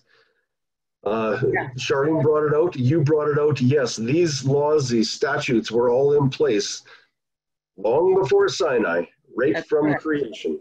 Yeah, yeah. I can't trace it back to creation, but I can sure trace it back to Abraham and Jacob. So yeah. Yes. Well, when you also understand that Yahuwah does not change, then that goes back from Abraham too. Yeah, you know? I would think so. And no, I obeyed God's voice, right? So, you know, it's not rocket science, but with certain people it is, I guess. Yeah. Yeah, and the other thing too is you can know the end from the beginning. So if these laws and statutes were not established in the very beginning, then they cannot be in the end. So there again, that works together with there's no change. Yeah, very good, Linda. Now that's profound, Charlene. The end from the beginning. You're right. Yeah. John Shuckle, you have your hand up. Yeah, okay, there we are. So right. I was thinking, I love that study that we just did, and I was thinking about how the different campsites, and they said they came out of the land of Ur. Was it Ur? Was that right? The land of Ur. Did I get that right? Anyway, so it made me think of the some of the things that I've learned over the years about the spiritual realm, and you have different demonic entities that are in charge of specific territories. You guys familiar with that? And perhaps maybe is that maybe what the Bible's talking about when they say they came out of the land of such and such deity, Egyptian deity? Is that his territory? Is that, you think that might be a correlation there, or am I off base? I think that could be a correlation. I haven't searched that out extensively myself. What does anybody else think? Any ideas? Well, I think it's fitting for what I read through for about the different gods, and that they all had their different areas and territory. That was clear. Lots of them were just, most of the places were like towns. They were called cities, but they were like towns or regions like that. It wasn't until they all, you know, it was later in time that they began to be larger, you know, with borders kind of thing. That wasn't until much later. So it does make sense. It seems fitting. Yeah. Okay. Yeah. Thank you for your presentation. Yeah, you're welcome. Good question, John. And there was a demonic being who held back the angel from doing what was right. I'm forgetting which verses that is, but he held him back for 30 days, I think it was. You guys will have to tell me. Yeah, that's in the book of Daniel. That's in the book of Daniel, 21 days. 21 days. 21, thank you. So there are demonic spirits over certain areas. Thank you. Yes. Okay. Thank you. Rory, you had your hand up? Oh, sorry. Yes, in reference to the question just asked. Yeah, that was one of the reasons that Pharaoh, if you read in the Hebrew traditional writings, it's not scripture clearly, but in the Hebrew historic documents, it says that was why Pharaoh didn't think that Jehovah was a God worth listening to, because he wasn't a God in Egypt. He was a God from way over there. He didn't have any control in this country. He's their God, not our God. And then it goes through all the plagues and everything just to show that he is God everywhere. He can do anything he wants anywhere he wants. He's not limited by territory. And also that in the historical writings it says that Jethro was a priest of Midian, did worship Jehovah. That's why it was called the Mountain of God. They knew who lived up there. Just a little bit of historical background. So even to the Jews of today, Jethro did worship Jehovah. Thank you, Rory. Appreciate that. A little bit of historical background is always valuable. Okay. Yeah. Okay. April, you have your hand up? Yeah, and I really appreciate that, Roy. I'd like to hear some more from you. I was thinking about the principalities and powers. I thought the principalities and powers were demonic beings that held sway over different land masses or countries, that sort of thing. Can I get a head shake from you, Roy? Okay, thank you. See, all that gray hair means lots of wisdom, doesn't it? Oh, don't point to that stuff, Rory. Yeah, and I think we'll have to get going with Johnny's section. There's another whole component here. So maybe, are we ready to move ahead with Johnny's portion? Let me take one more hand. Catherine has got her hand up. One more hand, and then we'll move on. Yes, there is a territorial spirits. And it's like, if you are not in that territory, you cannot go there and do what you think you can do over there. Because there was one time somebody died and I went to share the gospel over there. And then after, somebody came to me and said, why did you come over here to do whatever you did?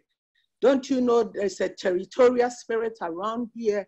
And I said, even though there's a territorial spirit, I'm not after the territorial spirits. I'm going after the Creator. So it's the Creator that is what is leading me. So I don't care if there is any territorial spirit, because my Yahuwah is greater than whatever is there. So there are territorial spirits that they do fight people. It's like when you come to their territory, they will, and if you are not strong in Yahuwah's, they will destroy you. So there are territorial spirits but Yahuwah is the greatest. Amen. Thank you, Catherine. So the spirits have territories, but Yahuwah has a kingdom. Yes. Okay, yes, we need to move on because Johnny has some really good stuff for us too. And I look forward to this. Johnny, you got your ears on, are you? Bring up your share screen and let's see what you got, Johnny. And this is important stuff. I'm looking forward to this. And remember, what about tomorrow? Tomorrow is the day of the golden calf. Johnny's going to bring this up. So if you go to the third month, on the fourth day is where they came into the wilderness. And then Moses talked to Yahuwah on the fifth day, and this is where it was told today, tomorrow, and be ready for the third day. So no, I lost my cursor. That gets us to the 6th, 7th, and the 8th day of the third month would be the important third day. And then we have the 2 days of the covenant meal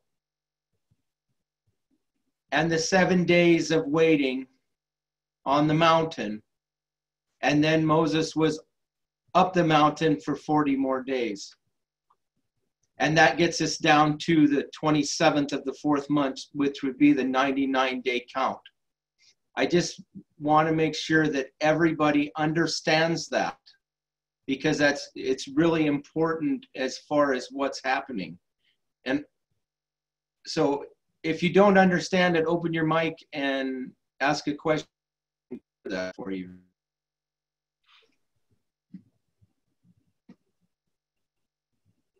Okay, everybody has that evidently. So I'm going to start in Exodus 20, which is taking place on the 8th day, or the first cycle, or Pentecost. So Exodus 20 is the giving of the law with the voice of God. We're talking about that says that the people saw and heard the voice of God. And I don't know if this is exactly what it means, but when a sound is loud enough, you can actually see the sound waves in the air. Is that why they were trembling and didn't want to hear from him anymore? Is because it was that loud and they thought it was going to kill them? But we need to concentrate on the first three commands here about having no other gods or graven images or taking his name in vain. And vanity can include speech, but it also includes action. So you can take his name in vain by what you do, not only by what you say. So we start in Exodus 20, and this is where he's speaking all the words, telling them that he is Yahuwah, your Elohim, who brought you out of the land of Mitzrayim, out of the house of slavery. And then in verses 3 through 17, we have the 10 words spoken. And I'm just recapping what's actually going on in the verses instead of reading it all verbatim. And then we get to verse 18, and this is where it says, the people saw and heard Yahuwah from the heavens. This is where they were afraid, and they asked Moses to speak with him. And when Moses goes to speak with him, it's reiterated to make sure that they knew who Moses was talking to. It says, you do not make besides me mighty ones of silver and mighty ones of gold for yourselves. So he's already reiterated the no idols portion of the first three words. And then we get from verse 24 all the way to chapter 24 are the commands for the altar and the statutes and the judgments. And there's a huge amount of study there, so we're not going to go into that right now. So we skip to chapter 24, and Moses is commanded to come up with others, but we have to take note that he's the only one that's able to draw near to the top. And in verse 3, he tells the people what Yahuwah said when he went to talk to them after they requested that he do that. And they agree to the terms for the second time. And then he wrote down all of the words, which is the book of the covenant. And then he reads that book to the people, and they agree for the third time. And this is happening during the blood covenant sacrifice, where they sacrificed the animals and he sprinkled the blood. And then in verses 9 to 11, they have the confirming meal, which is the next 2 days on calendar. And continuing in verse 12 through 18, he's commanded to come up for the tablets, while Joshua and the elders wait at different spots after the meal, because the elders went up and they had the meal in the mountain, and then Joshua went up farther, but Moses went to the top. And he ends up being there for a total of 47 days, and this includes those 7 days of waiting before he went to get the tablets. In Exodus 25 through 31:17 are the instructions for the tabernacle. This too is a huge amount of study, so we're going to skip this portion. But if we start at 31:18, this is where Moses is given the tablets, written by the finger of Elohim. And in chapter 32, the people think that Moses is not coming back, so they tell Aaron to make them mighty ones. And we refer back to chapter 20, verse 23. And then verses 2 through 6 is the golden calf incident, which is a false trinity. And in verse 6, they rose up to play. The commentary from the NASB Study Bible says that the Hebrew verb translated rose up to play often has sexual connotations. Immoral orgies frequently accompanying pagan worship in ancient times. And this is something that Jeanette brought out. And in Acts 7:41 through 43 is a new covenant witness of this happening. And it reads, "And they made a golden calf in those days and offered a sacrifice unto the idol and rejoiced in the works of their own hands. Then Elohim turned and gave them up to worship the host of heaven, as it is written in the book of the prophets, O ye house of Israel, have ye offered to me slain beasts and sacrifices by the space of 40 years in the wilderness? Yeah, you took up the tabernacle of Moloch and the star of your god Remphan, figures which ye made to worship them, and I will carry you away beyond Babylon."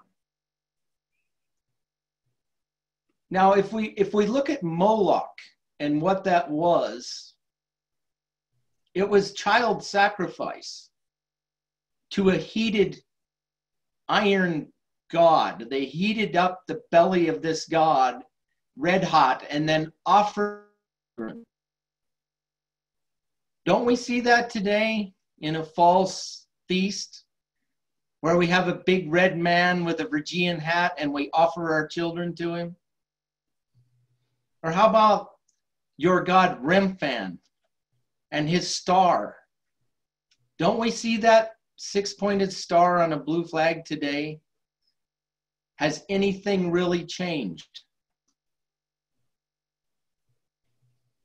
Going on to verse 7, Yahuwah informs Moses on what has happened below the mountain and tells him to go down as the covenant was already broken. And Yahuwah wants to kill all the people. But Moses pleads against that wrath. And in verses 14 through 16, Yahuwah relents his wrath, and Moses starts down the mountain with the tablets written by Elohim. He meets Joshua, continues down the mountain. Everyone else is gone, of course, because Joshua is the only one that shamad what they were supposed to do. And once he sees what's happened, he breaks the tablets. And then in verse 20, he deals with the gold that was in this false worship. And Tim's going to do a whole study on the gold at some point. And then in verse 21 through 25, Moses is questioning Aaron. And Aaron comes up with all kinds of excuses about how the people made him do it, and he just threw the gold in the fire and out jumped the calf, and on, giving the same lame human excuses for not living up to what you did.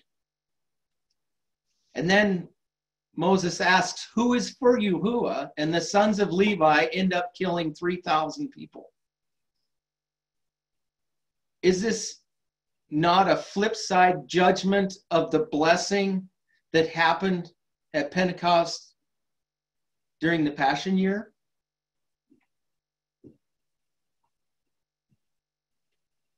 Then we jump back to calendar in verse 30 through 35, the next day. So the day after the tablets were broken, Moses returns to Yahuwah to appeal for atonement and offered to have his name blotted out from the book of life. But Yahuwah says he's going to punish those who sinned. And consequently, they spent 40 years and didn't get to go to the promised land. So this next section is more on idolatry and our covering. Genesis 31:30, and Jeanette covered this already.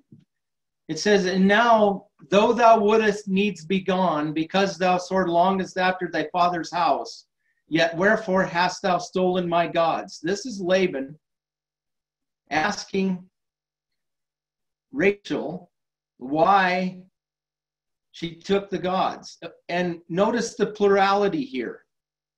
Is this a trinity of gods that she took? As Jeanette brought out, there was always the Trinity. And then during the timeline, we have the golden calf next. And then we move on to 2 Kings chapter 21, verse 19. Amon was 22 years old when he began to reign, and he reigned 2 years in Jerusalem. And his mother's name was Meshullemeth, the daughter of Haruz and Jotbah. And he did that which was evil in the sight of Yahuwah, as his father Manasseh did. And he walked in all the way, excuse me, that his father walked in, and served the idols that his father served, and worshiped them. And he forsook the Elohim of his fathers, and walked not in the way of Yahuwah. And we see here again the plurality of the idols. In Psalm 97:7, confounded be all they that serve graven images, that boast themselves of idols. Worship him, all ye gods.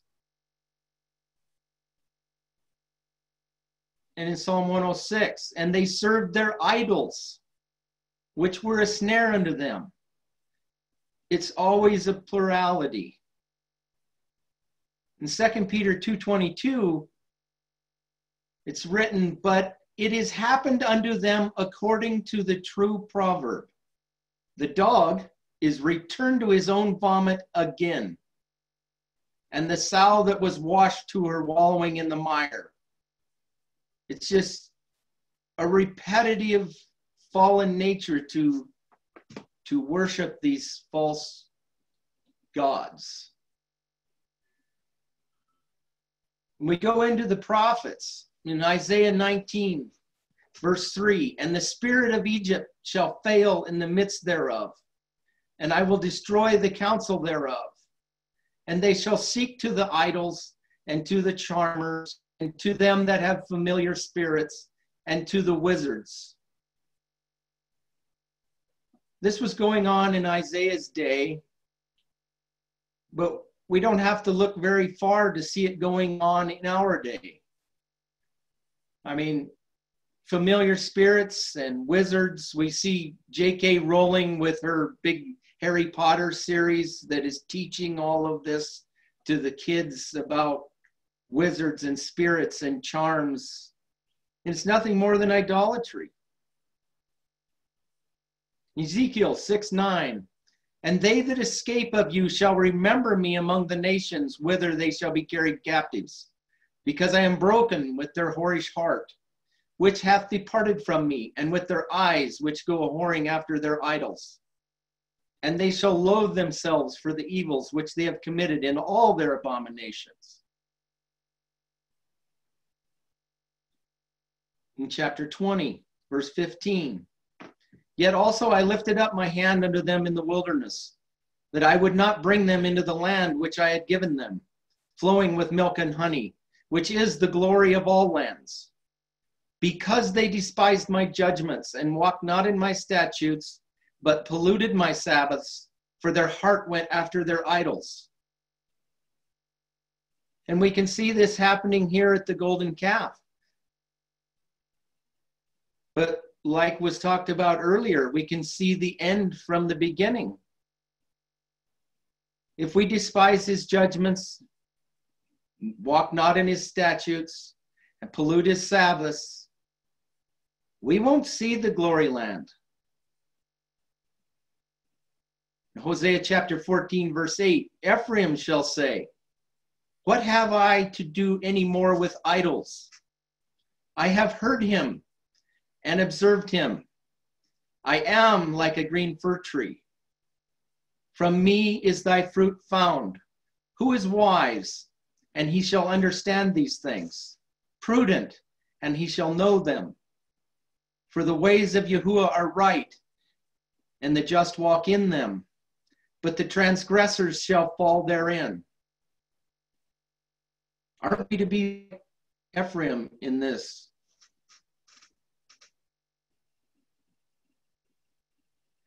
In chapter 36 of Ezekiel, verse 23, and I will sanctify my great name, which was profaned among the heathen. which ye have profaned in the midst of them. And the heathen shall know that I am Yahuwah, saith Yahuwah, and I shall be sanctified in you before their eyes. For I will take you from among the heathen and gather you out of all countries, and I will bring you into your own land. Then will I sprinkle clean water upon you, and you shall be clean. From all your filthiness and from all your idols will I cleanse you. A new heart also will I give you, and a new spirit will I put within you. And I will take away the stony heart out of your flesh, and I will give you a heart of flesh. This is where we're headed. We need to be brought out. We need to come out of Babylon. In Acts 15:20, but that we write unto them that they abstain from pollutions of idols, and from fornication, and from things strangled, and from blood. Here's one of the top 4 things that was told to the disciples on talking to the Gentiles. They need to get away from the idolatry. But as we read earlier about the dog going back to his vomit, in Revelation 9, it's written, and the rest of the men which were not killed by these plagues, yet repented not of the work of their hands, that they should not worship devils and idols of gold and silver and brass and stone and of wood, which can neither see nor hear nor walk.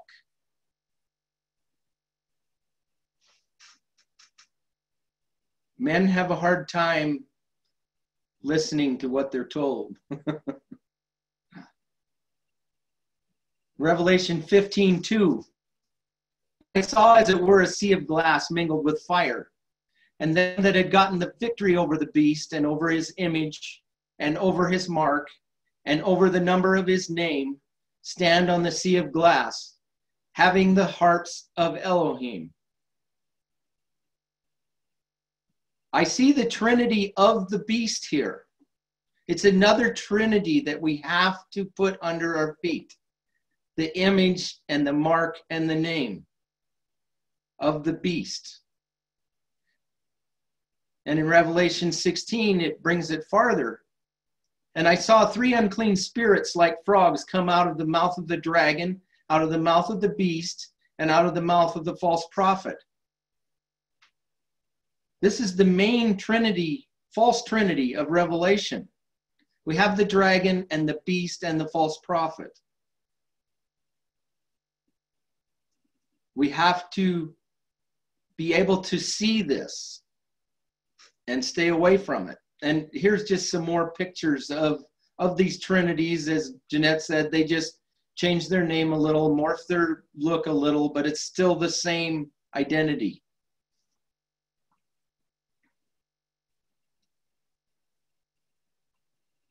And what happens when we fall into idolatry? In Genesis 3:11, and he said, who told thee that thou wast naked? Hast thou eaten of the tree whereof I commanded thee that thou shouldest not eat? Did they know what would happen if they ate? And they did it anyway. They lost their covering. They were thrown out of the garden. And they had to wear fig leaves because they knew they lost their covering.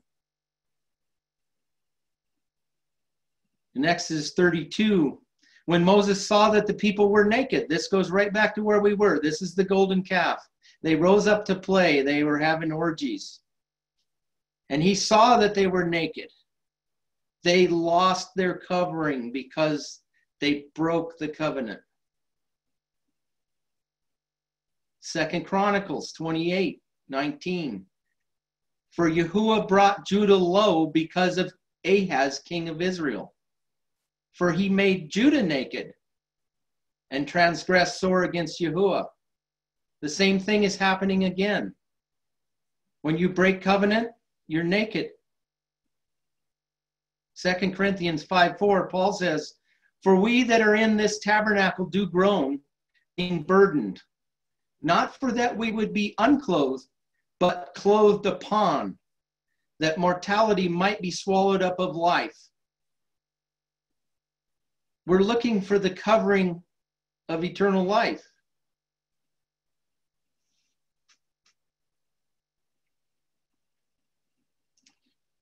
Revelation 3:17, because thou sayest, I am rich and increased with goods, and have need of nothing, and knowest not that thou art wretched and miserable and poor and blind and naked. So if we have the idolatry of money and goods and think we're just pretty comfortable here, we don't even realize that we're wretched, miserable, poor, blind, and naked.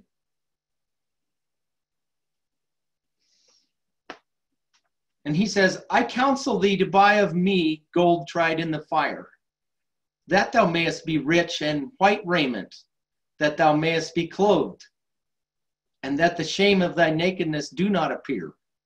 And anoint thine eyes with eye salve, that thou mayest see. What are we overcoming here? To keep our clothing and have that white garment.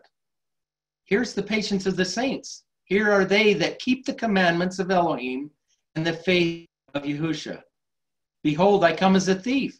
Blessed is he that watcheth and keepeth his garments, lest he walk naked and they see his shame. In Matthew 22:11 through 13, and when the king came in to see the guests, he saw there was a man which had not on a wedding garment. And he saith unto him, Friend, how camest thou in hither not having a wedding garment? And he was speechless. Then the king said to the servants, Bind him hand and foot, take him away, and cast him into outer darkness. And there shall be weeping and gnashing of teeth. And Tim brought up last night, if that guy didn't have on a wedding garment, how did he get into the wedding? We talked a little this morning, and I asked the question, was he a wolf in sheep's clothing, and the sheep couldn't discern that? But the king could. He could see that. The shepherd can see the wolf. In Jude 5, it's written, I will therefore put you in remembrance, though ye once knew this, how that Yahuwah, having saved the people out of the land of Egypt, afterward destroyed them that believed not. Repent and keep your covering, which is Shema. Hear and obey. And that's all I have. Well, Johnny, that all is quite a bit. Shema. Mean we have to obey? What does that mean? What is it that we have to obey? God's voice. Yes. I'm going to read again verse 15 here, Johnny, and I want you to talk to me about this. See, I am coming as a thief. Blessed is he who is staying awake and guarding his garments. What does guarding his garments mean? Well, if you're clothed with the covenant, you're making sure that you don't break that. I love that. Clothed with the covenant. Does it get any more clearer than that? Clothed with the covenant. That's guarding his commands, isn't it? Yes? That's why we need those shirts made. What's that? I said that's why we need those shirts made. Yes. So if he's guarding the commands, verse 14 in Revelation 22, blessed are those doing his commands or guarding the covenant, so that the authority shall be theirs unto the tree of life, and to enter through the gates into the city. So if we're not guarding the covenant, will that remove our covering? And then what will we be? Go ahead, Linda. Question. Would it be possible that Adam and Eve made a covenant with God in terms of the tree of knowledge of good and evil? Like when they're in the garden and God says, don't eat of this tree. You can have everything else, but not that one. And they probably agreed. Yes. It's similar to the mountain, is it not? They agreed. They agreed. But yet they broke it, and the consequence was the loss of the covering. Yeah. And they got covered with sheepskin, the blood of the lamb.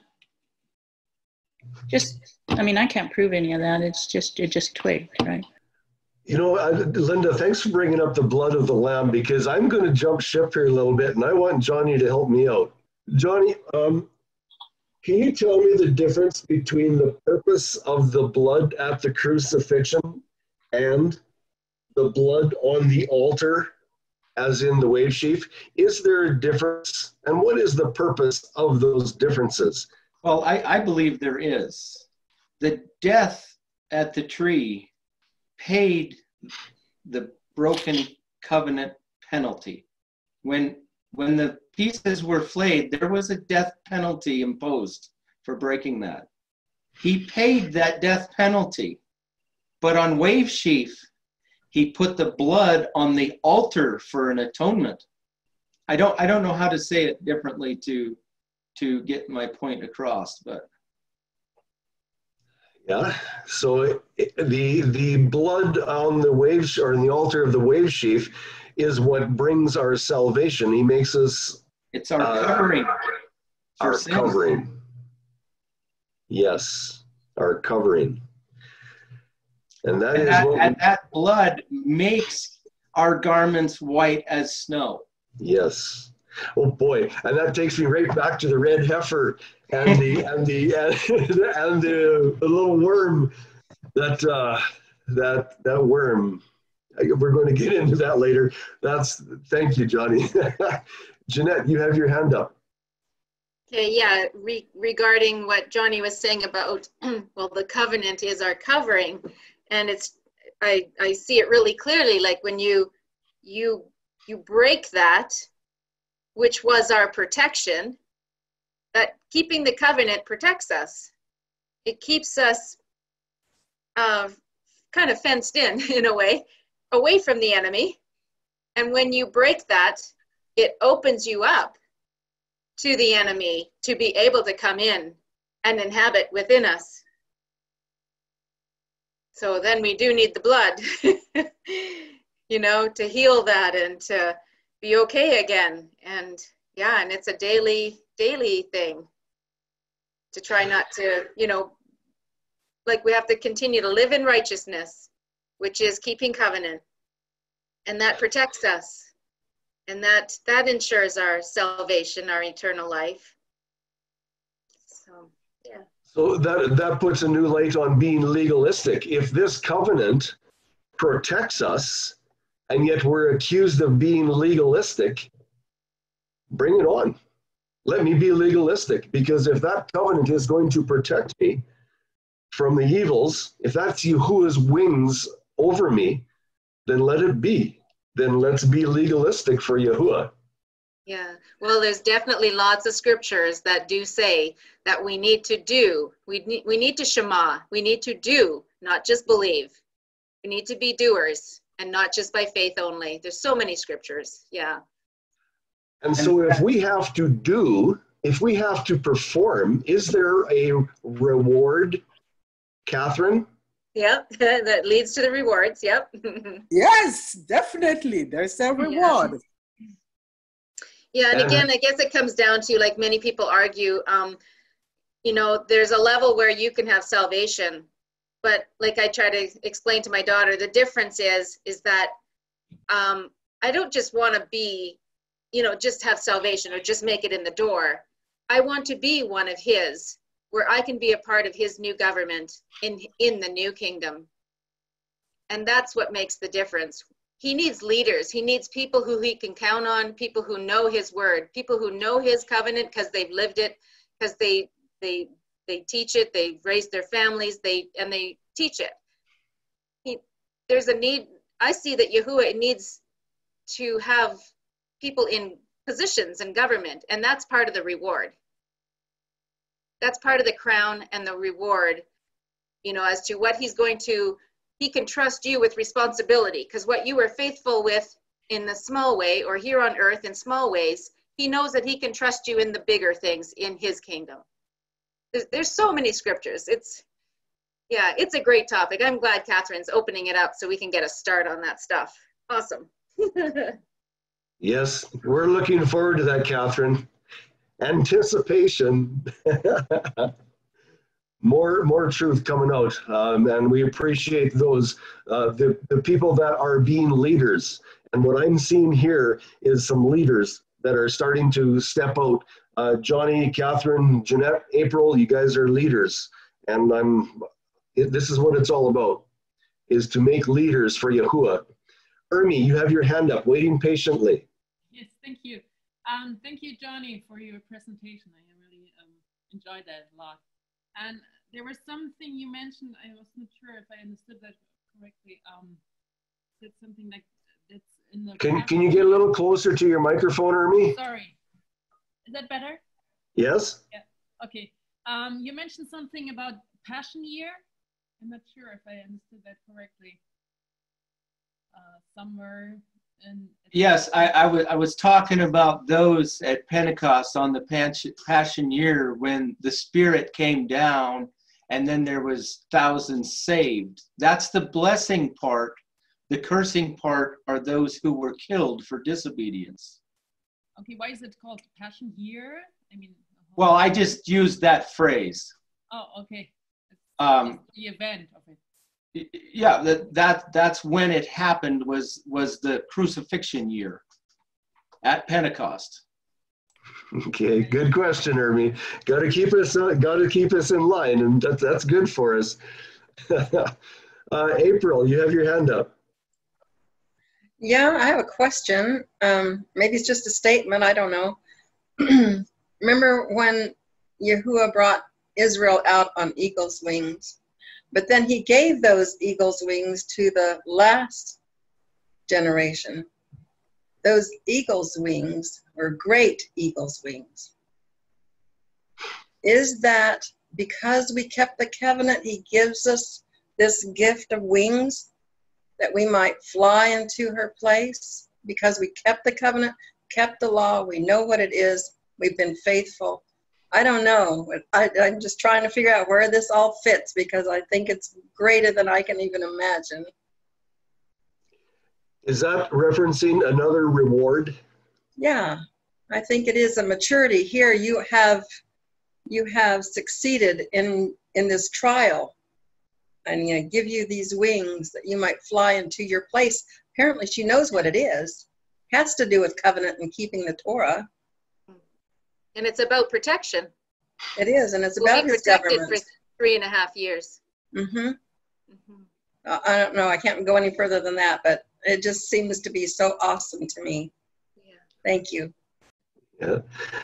Thank you, April. We sure appreciate your contribution that you give us, your thoughts, your ideas, and your ability, your willingness to stand up and speak.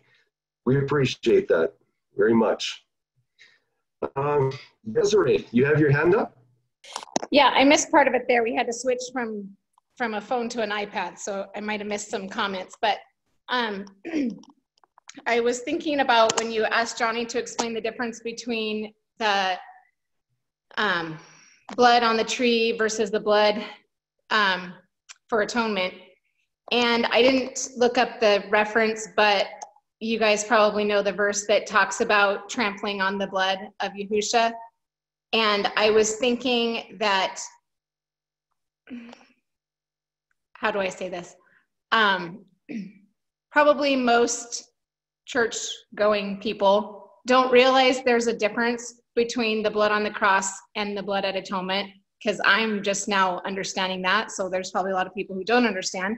But I think that when people hear about trampling on the blood of Yahusha, they're probably thinking about the cross. But I'm thinking now that that has to do with his blood of atonement. Would that be right? Am I making sense? Yes, I'm on line with that. Johnny, what do you think? I think she's the next teacher coming up.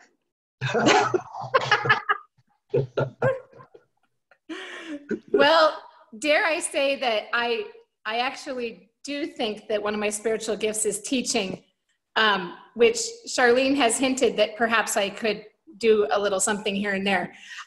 And I would probably be willing to do that. Although right now at this very point in time, I'm not quite ready to commit.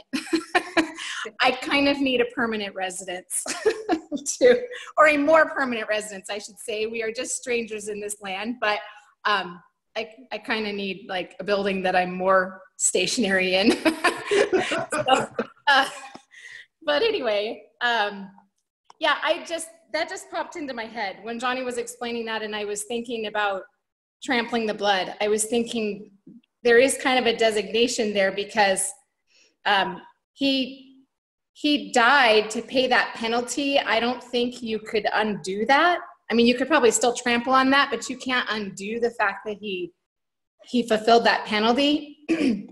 But you could trample what he's doing on your behalf, making atonement for you. You could trample that. So I felt like there was a distinction there. So anyway, just wanted to point that out. If that makes anybody else, you know, maybe the wheels will start turning. I don't know. and don't Western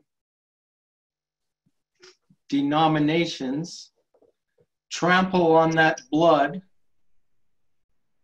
on the Sunday at the Feast of Ishtar. Yeah. And offer an abomination by having a covenant meal of pork. Just my thoughts. There does not need to be much more said than that. Very profound, Johnny. Very profound, yes. And I like what you said, Desiree, when you said that we could be trampling on that blood on the altar on our behalf. That's very good. On our behalf is key words. I believe in that because I don't believe we can trample on somebody else's, well, on the blood being worked by Yahusha for somebody else. It's only on our behalf that we could trample it. Thank you for those words. Charlene, you have your hand up. Yeah, I've enjoyed all the comments. But I just wanted to go back to that term legalistic because there may be some people here today that don't understand that term. Really, it sounds like it has a negative connotation, but legalistic, and we should probably define that here today somehow. To be legalistic means to be within the law and to be abiding by the law, not pushing the boundaries to see how far you can get in breaking the law and still be within the law. And I've been taught that this is a very negative term, that when you want to be obedient to the commands of Yahuwah, that all of a sudden you're being legalistic and it's something like not good. And really, being legalistic is the best thing that we can be. He wants us to be walking within his law in the fullness of it. Not just how much do I have to do to get into heaven. It's not about that. It's not about getting the C- to get into heaven. It's about what can I do for my master who has done so much for me? What can I do to have the A+? What can I do to give my very, very best while I'm here on this earth? If somebody wants to expand on that, just go ahead. I would like to say that I like to embrace being legalistic. And I want to reference to what Johnny and Joan were talking about with me this morning. Apparently, a while ago, Joan had a very, very serious accident. And it could have been ultra serious. But the way she explained it to me was that there is a wing of the angel protecting her from the portion of the car that should have killed her. And being legalistic, observing command, his covenant, allows that wing to protect us from the sins that separate us and should kill us. If being legalistic is something that we should be achieving, we should strive to be legalistic, to embrace, to guard the covenant of Yahuwah. And that is how we get our covering. And Johnny, I'm so happy that you brought that out about the covering. We do not want to be naked. We do not want to lose our covering. We need to have that wing of Yahuwah to protect us. Then comes that song, Under His Wings, and so on. I won't sing it because you won't have to put up with me. Jeanette, you have your hand up? I think we have to remember where the word became negative, and that's where, you know, if we look at the Judaism that went to extreme, you know, and where every little tidbit, but they're legalistic actually about things in the Talmud and that other rabbis have written down. It's not Yahuwah's word. And they became legalistic according to the Talmud. And with, you know, is it the Orthodox Jews that, you know, can't turn on and off a light switch or flush a toilet or even rip off the toilet paper on a Sabbath. They have to run around on Friday and prepare all those things so they don't have to do anything but breathe, apparently, or maybe get themselves down to the synagogue to listen to the word. But, you know, they don't read very much of it either. They're not hearing much of the word. They're actually referring far more to the Talmud. So let's just remember where it went off track, and that's, you know, it again, it ruined a good word. Our language is being devolved all the time. Yeah. Thank you, Jeanette. And I hear that too. Oh, you observe those Jewish feasts? No, I don't observe the Jewish feasts. I want nothing to do with the Jewish feast. But I embrace the feasts of Yahuwah. I love it. I live for it. I enjoy it. I thrive on it. You know, when we started out hosting those feasts, Charlene, those were excellent times. Man, I loved it. Didn't know what I was doing, didn't have a clue, pushed through it, and thoroughly enjoyed the feasts. I enjoy the feasts of Yahuwah. What better times is there?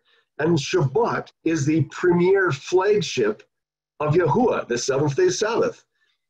Yahuwah says that my people will know my name, and the Sabbath will be the sign of his people. So, am I legalistic about embracing the seventh-day Sabbath? Absolutely. Let's do it.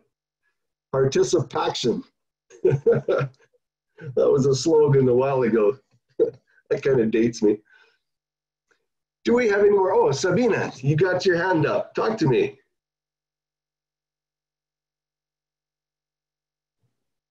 You need to get your mic on, and I shouldn't say talk to me. I meant talk to everyone on the panel.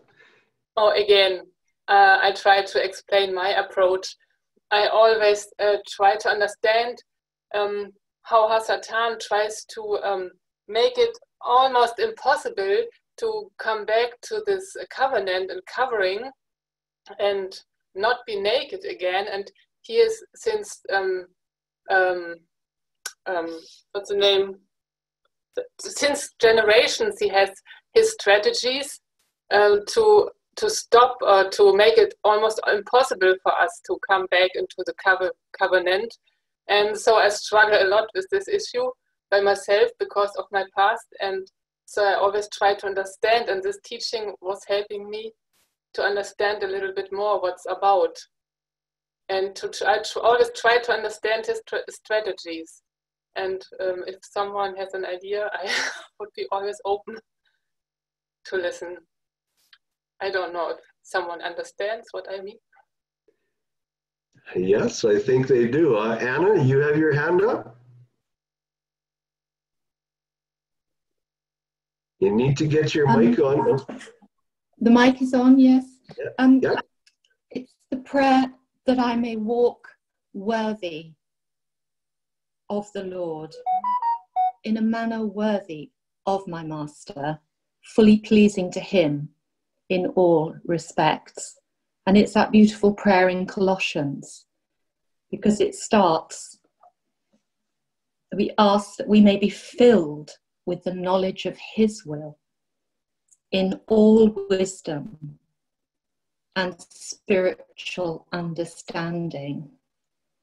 And that's as we read the Torah and just learn more and more how to walk more and more fully clothed in the light, don't we? Increasing, that we may walk worthy of the Lord, fully pleasing him, being fruitful in every good work and increasing in the knowledge of God. We can't do it in our own strength. I can't do it in my own strength. Strengthened with all might, according to his glorious power, for all patience and long suffering, with joy, giving thanks to the Father.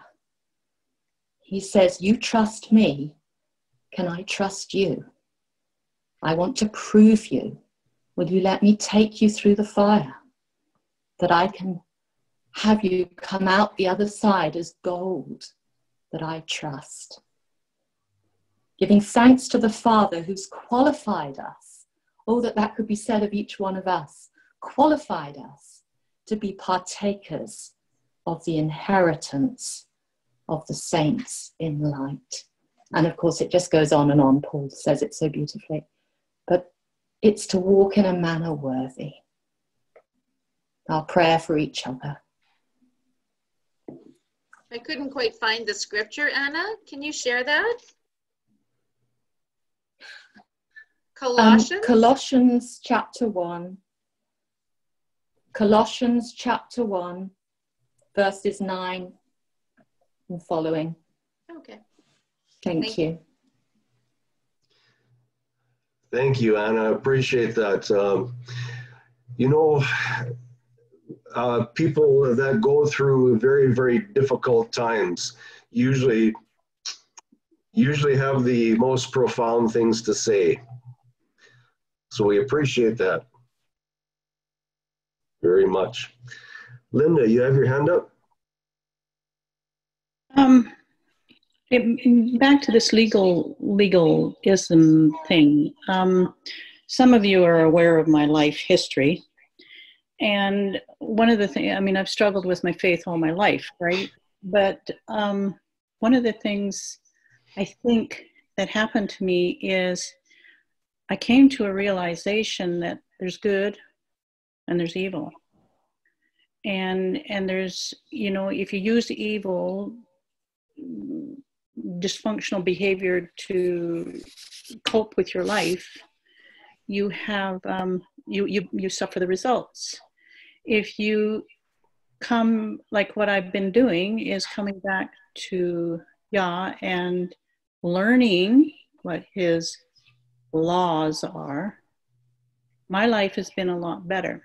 And my coping skills are a lot better, to say the least. And I have my son's testimony, or my son, Kim, listened to me the other night. And I said, you know full well what I was like. And you know the stress that I'm under now. And you know it's different, don't you? And he said, yes, well spoken. That's the way he put it. So for me, the worship statutes of the feasts are just coming and worshiping this God, this mighty Father, this Creator, just being so thankful for what he's done. Yeah. It's not a, oh, you gotta go, It's like, man, I get to go and talk to him. I get to go and learn more about him. I get to be there. I get to participate. Right. It's fun. It's not a chore. Yeah. It's a privilege, isn't it, Linda? Yes, it is. Yeah. It's amazing. Yeah. And I have had the privilege, just little glimpses of seeing your life turn around and the happiness that it has brought. And it's terrific. It really is. It's remarkable. It's truly remarkable. Yeah. Well, I praise Yahuwah. Yes, amen. Me too. Me too. Yeah, no doubt, Rory. Right on. Kathleen, you have your hand up. Yes. I should have been gone years ago anyway for maybe the accidents I could have had. I come across a selection out of our hymnal, if I could read it. It's entitled, God Moves in a Mysterious Way. Do you remember that selection? I don't know the music to it, but I'd like to read the stanzas. It's a Scottish psalter, and it's written by William Cowper. This is from 1731 to 1800. God moves in a mysterious way his wonders to perform. He plants his footsteps in the sea and rides upon the storm. Yea, fearful saints, fresh courage take. The clouds ye so much dread are big with mercy and shall break in blessings on your head. Judge not the Lord by feeble sense, but trust him for his grace. Behind a frowning providence he hides a smiling face. His purposes will ripen fast, unfolding every hour. The bud may have a bitter taste, but sweet will be the flower. Blind unbelief is sure to err and scan his work in vain. God is his own interpreter, and he will make it plain. Thank you for reading that, Kathleen. Thank you. Very, very good words. Wow. I've enjoyed today. Oh, Johnny, you got your hand up. Yeah, I just wanted to add a little bit to what Linda was talking about in the feasts. There is a triad of feasts that we are required to attend. The first feast, he gave his life. The second feast, he gave his spirit. The third feast, he wants to dwell with us. But if Hasatan has got the triad also, he's got the feast of greed in the wintertime. He's got the feast of sexual whatever in the springtime, the bunnies and all of that. And then he's got the feast of death in the fall. Exactly opposite. So why wouldn't we want to go to Yahuwah's feasts instead?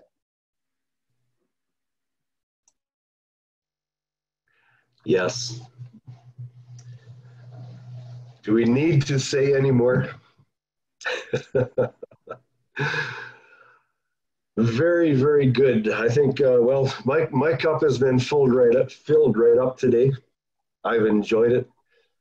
I've realized some incredible remarks, comments, and thoughts from every one of you. It's been a blessing. It really has. This has been a very special Shabbat.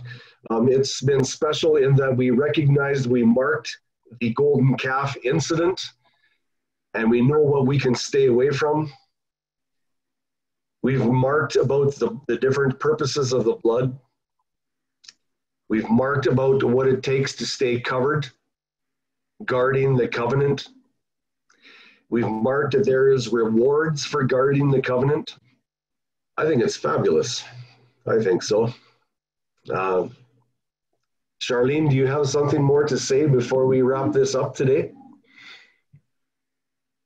No, I'm just blessed. It's been a great Sabbath. It's just been wonderful today. Really, really good panel discussion. I think I've learned a lot. And I can testify to Linda. I just want to tell a little story on her because she was going through a really hard time. She's been a really great friend of mine since 1986, one of my very best friends. And she was having a rough time in 2015. It was about, we were getting ready to plan for Passover. It was after Tabernacles. And she happened to call me up and say, "What are you doing?" And Linda, I'm telling the story on you. And I thought, oh my goodness, what am I going to say to her? Because she won't like these feasts. She won't know what I'm talking about. And Yah just said, just tell her what you're doing. And I said, well, I'm making plans for Passover. And, well, what is that? So I explained very briefly. And the next thing that Linda said was, well, can I come? Well, I said, of course you can come. That was in the fall of 2015, Linda. I don't know if you remember that. And she started making plans 6 months early to come to Passover with us there in Alberta. And I remember that at the end of the week that Linda was walking on clouds. She had had a total regeneration and reformation in her life from coming to that first Passover. And there are people on this panel today that witnessed what happened in Linda's life. That was in 2016. It made the biggest change in her life. And that's what it will do for anybody. And so it is important. So Linda, we're happy to have you here today and to rejoice with you and Rory, because I've seen the changes in Linda's life. I've known her since, the mid-'80s, and I've seen the growth. And I'm going to tell you, I thought I had lost my friend, and I had prayed to Yahweh to give me my friend back, but I didn't expect to get her back 10 times better than before. So I just want to say that we can have that. All of us can have that. So invite your friends, teach them about these beautiful worship statues, because they are really awesome. So that's my closing words. Restoration. Mm-hmm. Isn't that what it's about? Yep. Catherine, you have your hand up? Yes, I just want to sing a song. And we'll be listening. Okay. Today as you are living, settle everything with Yahusha. Today as you are living, settle everything with Yahusha. Tomorrow must be just too late. My sister, have you ever thought that life may be over soon? My brother, have you ever thought that life may be over soon?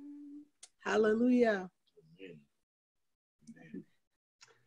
Hallelujah. Thank you, Catherine. It's great to hear the sound of a heart, the passion of the heart. It's great. Thank you. Well, I think it's time to close this out with prayer.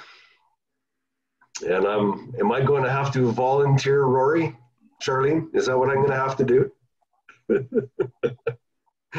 Rory, would you grace us with closing prayer?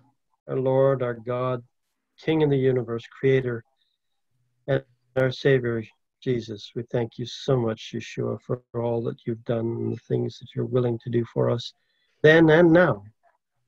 We thank you for such a wonderful Sabbath day, for such a deep, deep study, and such interesting comments by everybody here. We pray, Father, that you will continue to guide our lives and the lives of everybody that is listening, those on this channel now and the ones that aren't able to make it today. We ask, Father, that you will watch over those who are not here, for whatever reason that they're not here, that you will protect them from whatever's going on, that you would grant each and every one of us understanding of what we've heard today, that you would grant each and every one of us understanding of the scriptures as we read it for ourselves. We thank you, Lord, for blessing us with your forgiveness, your salvation, your love, and the love of our fellow believers. We also ask, Lord God, that you would protect those who, either by age or by mental incapacity, are not able to hear or understand these words. We place them in your hands, knowing that you love them as much as we do, and that you will protect them and you will guide them through. We ask you these things, and we bless you for answering them, because we know it's also your will. In the name of your Son, we thank you. Amen. Amen. Thank you very much, Rory. Much appreciated. Welcome. And I appreciate the speakers today. I know they put in a lot of time. It's a sacrifice to do that. You sacrifice your time in other areas of your life. You sacrifice your time to your partner. So I say thank you very much for what you have done. And I believe everybody was blessed. I know I sure was. It was a great day. And I think this new time on Shabbat worked very well, Charlene. I think it's great. I see, yeah, thumbs up. Yeah, very, very good. So good.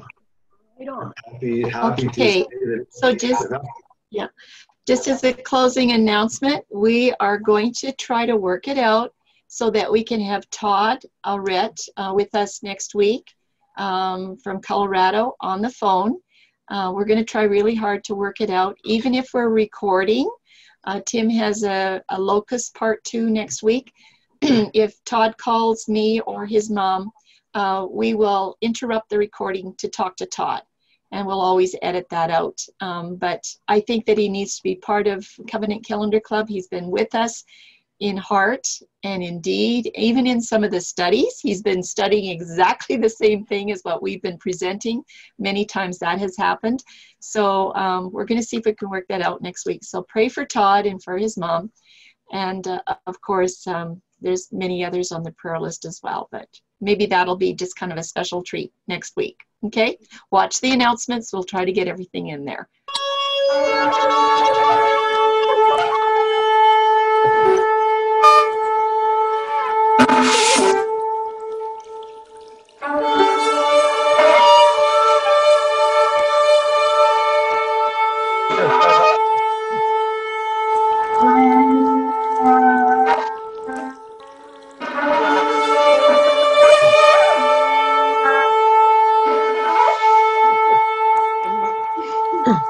This is Robert from Zion.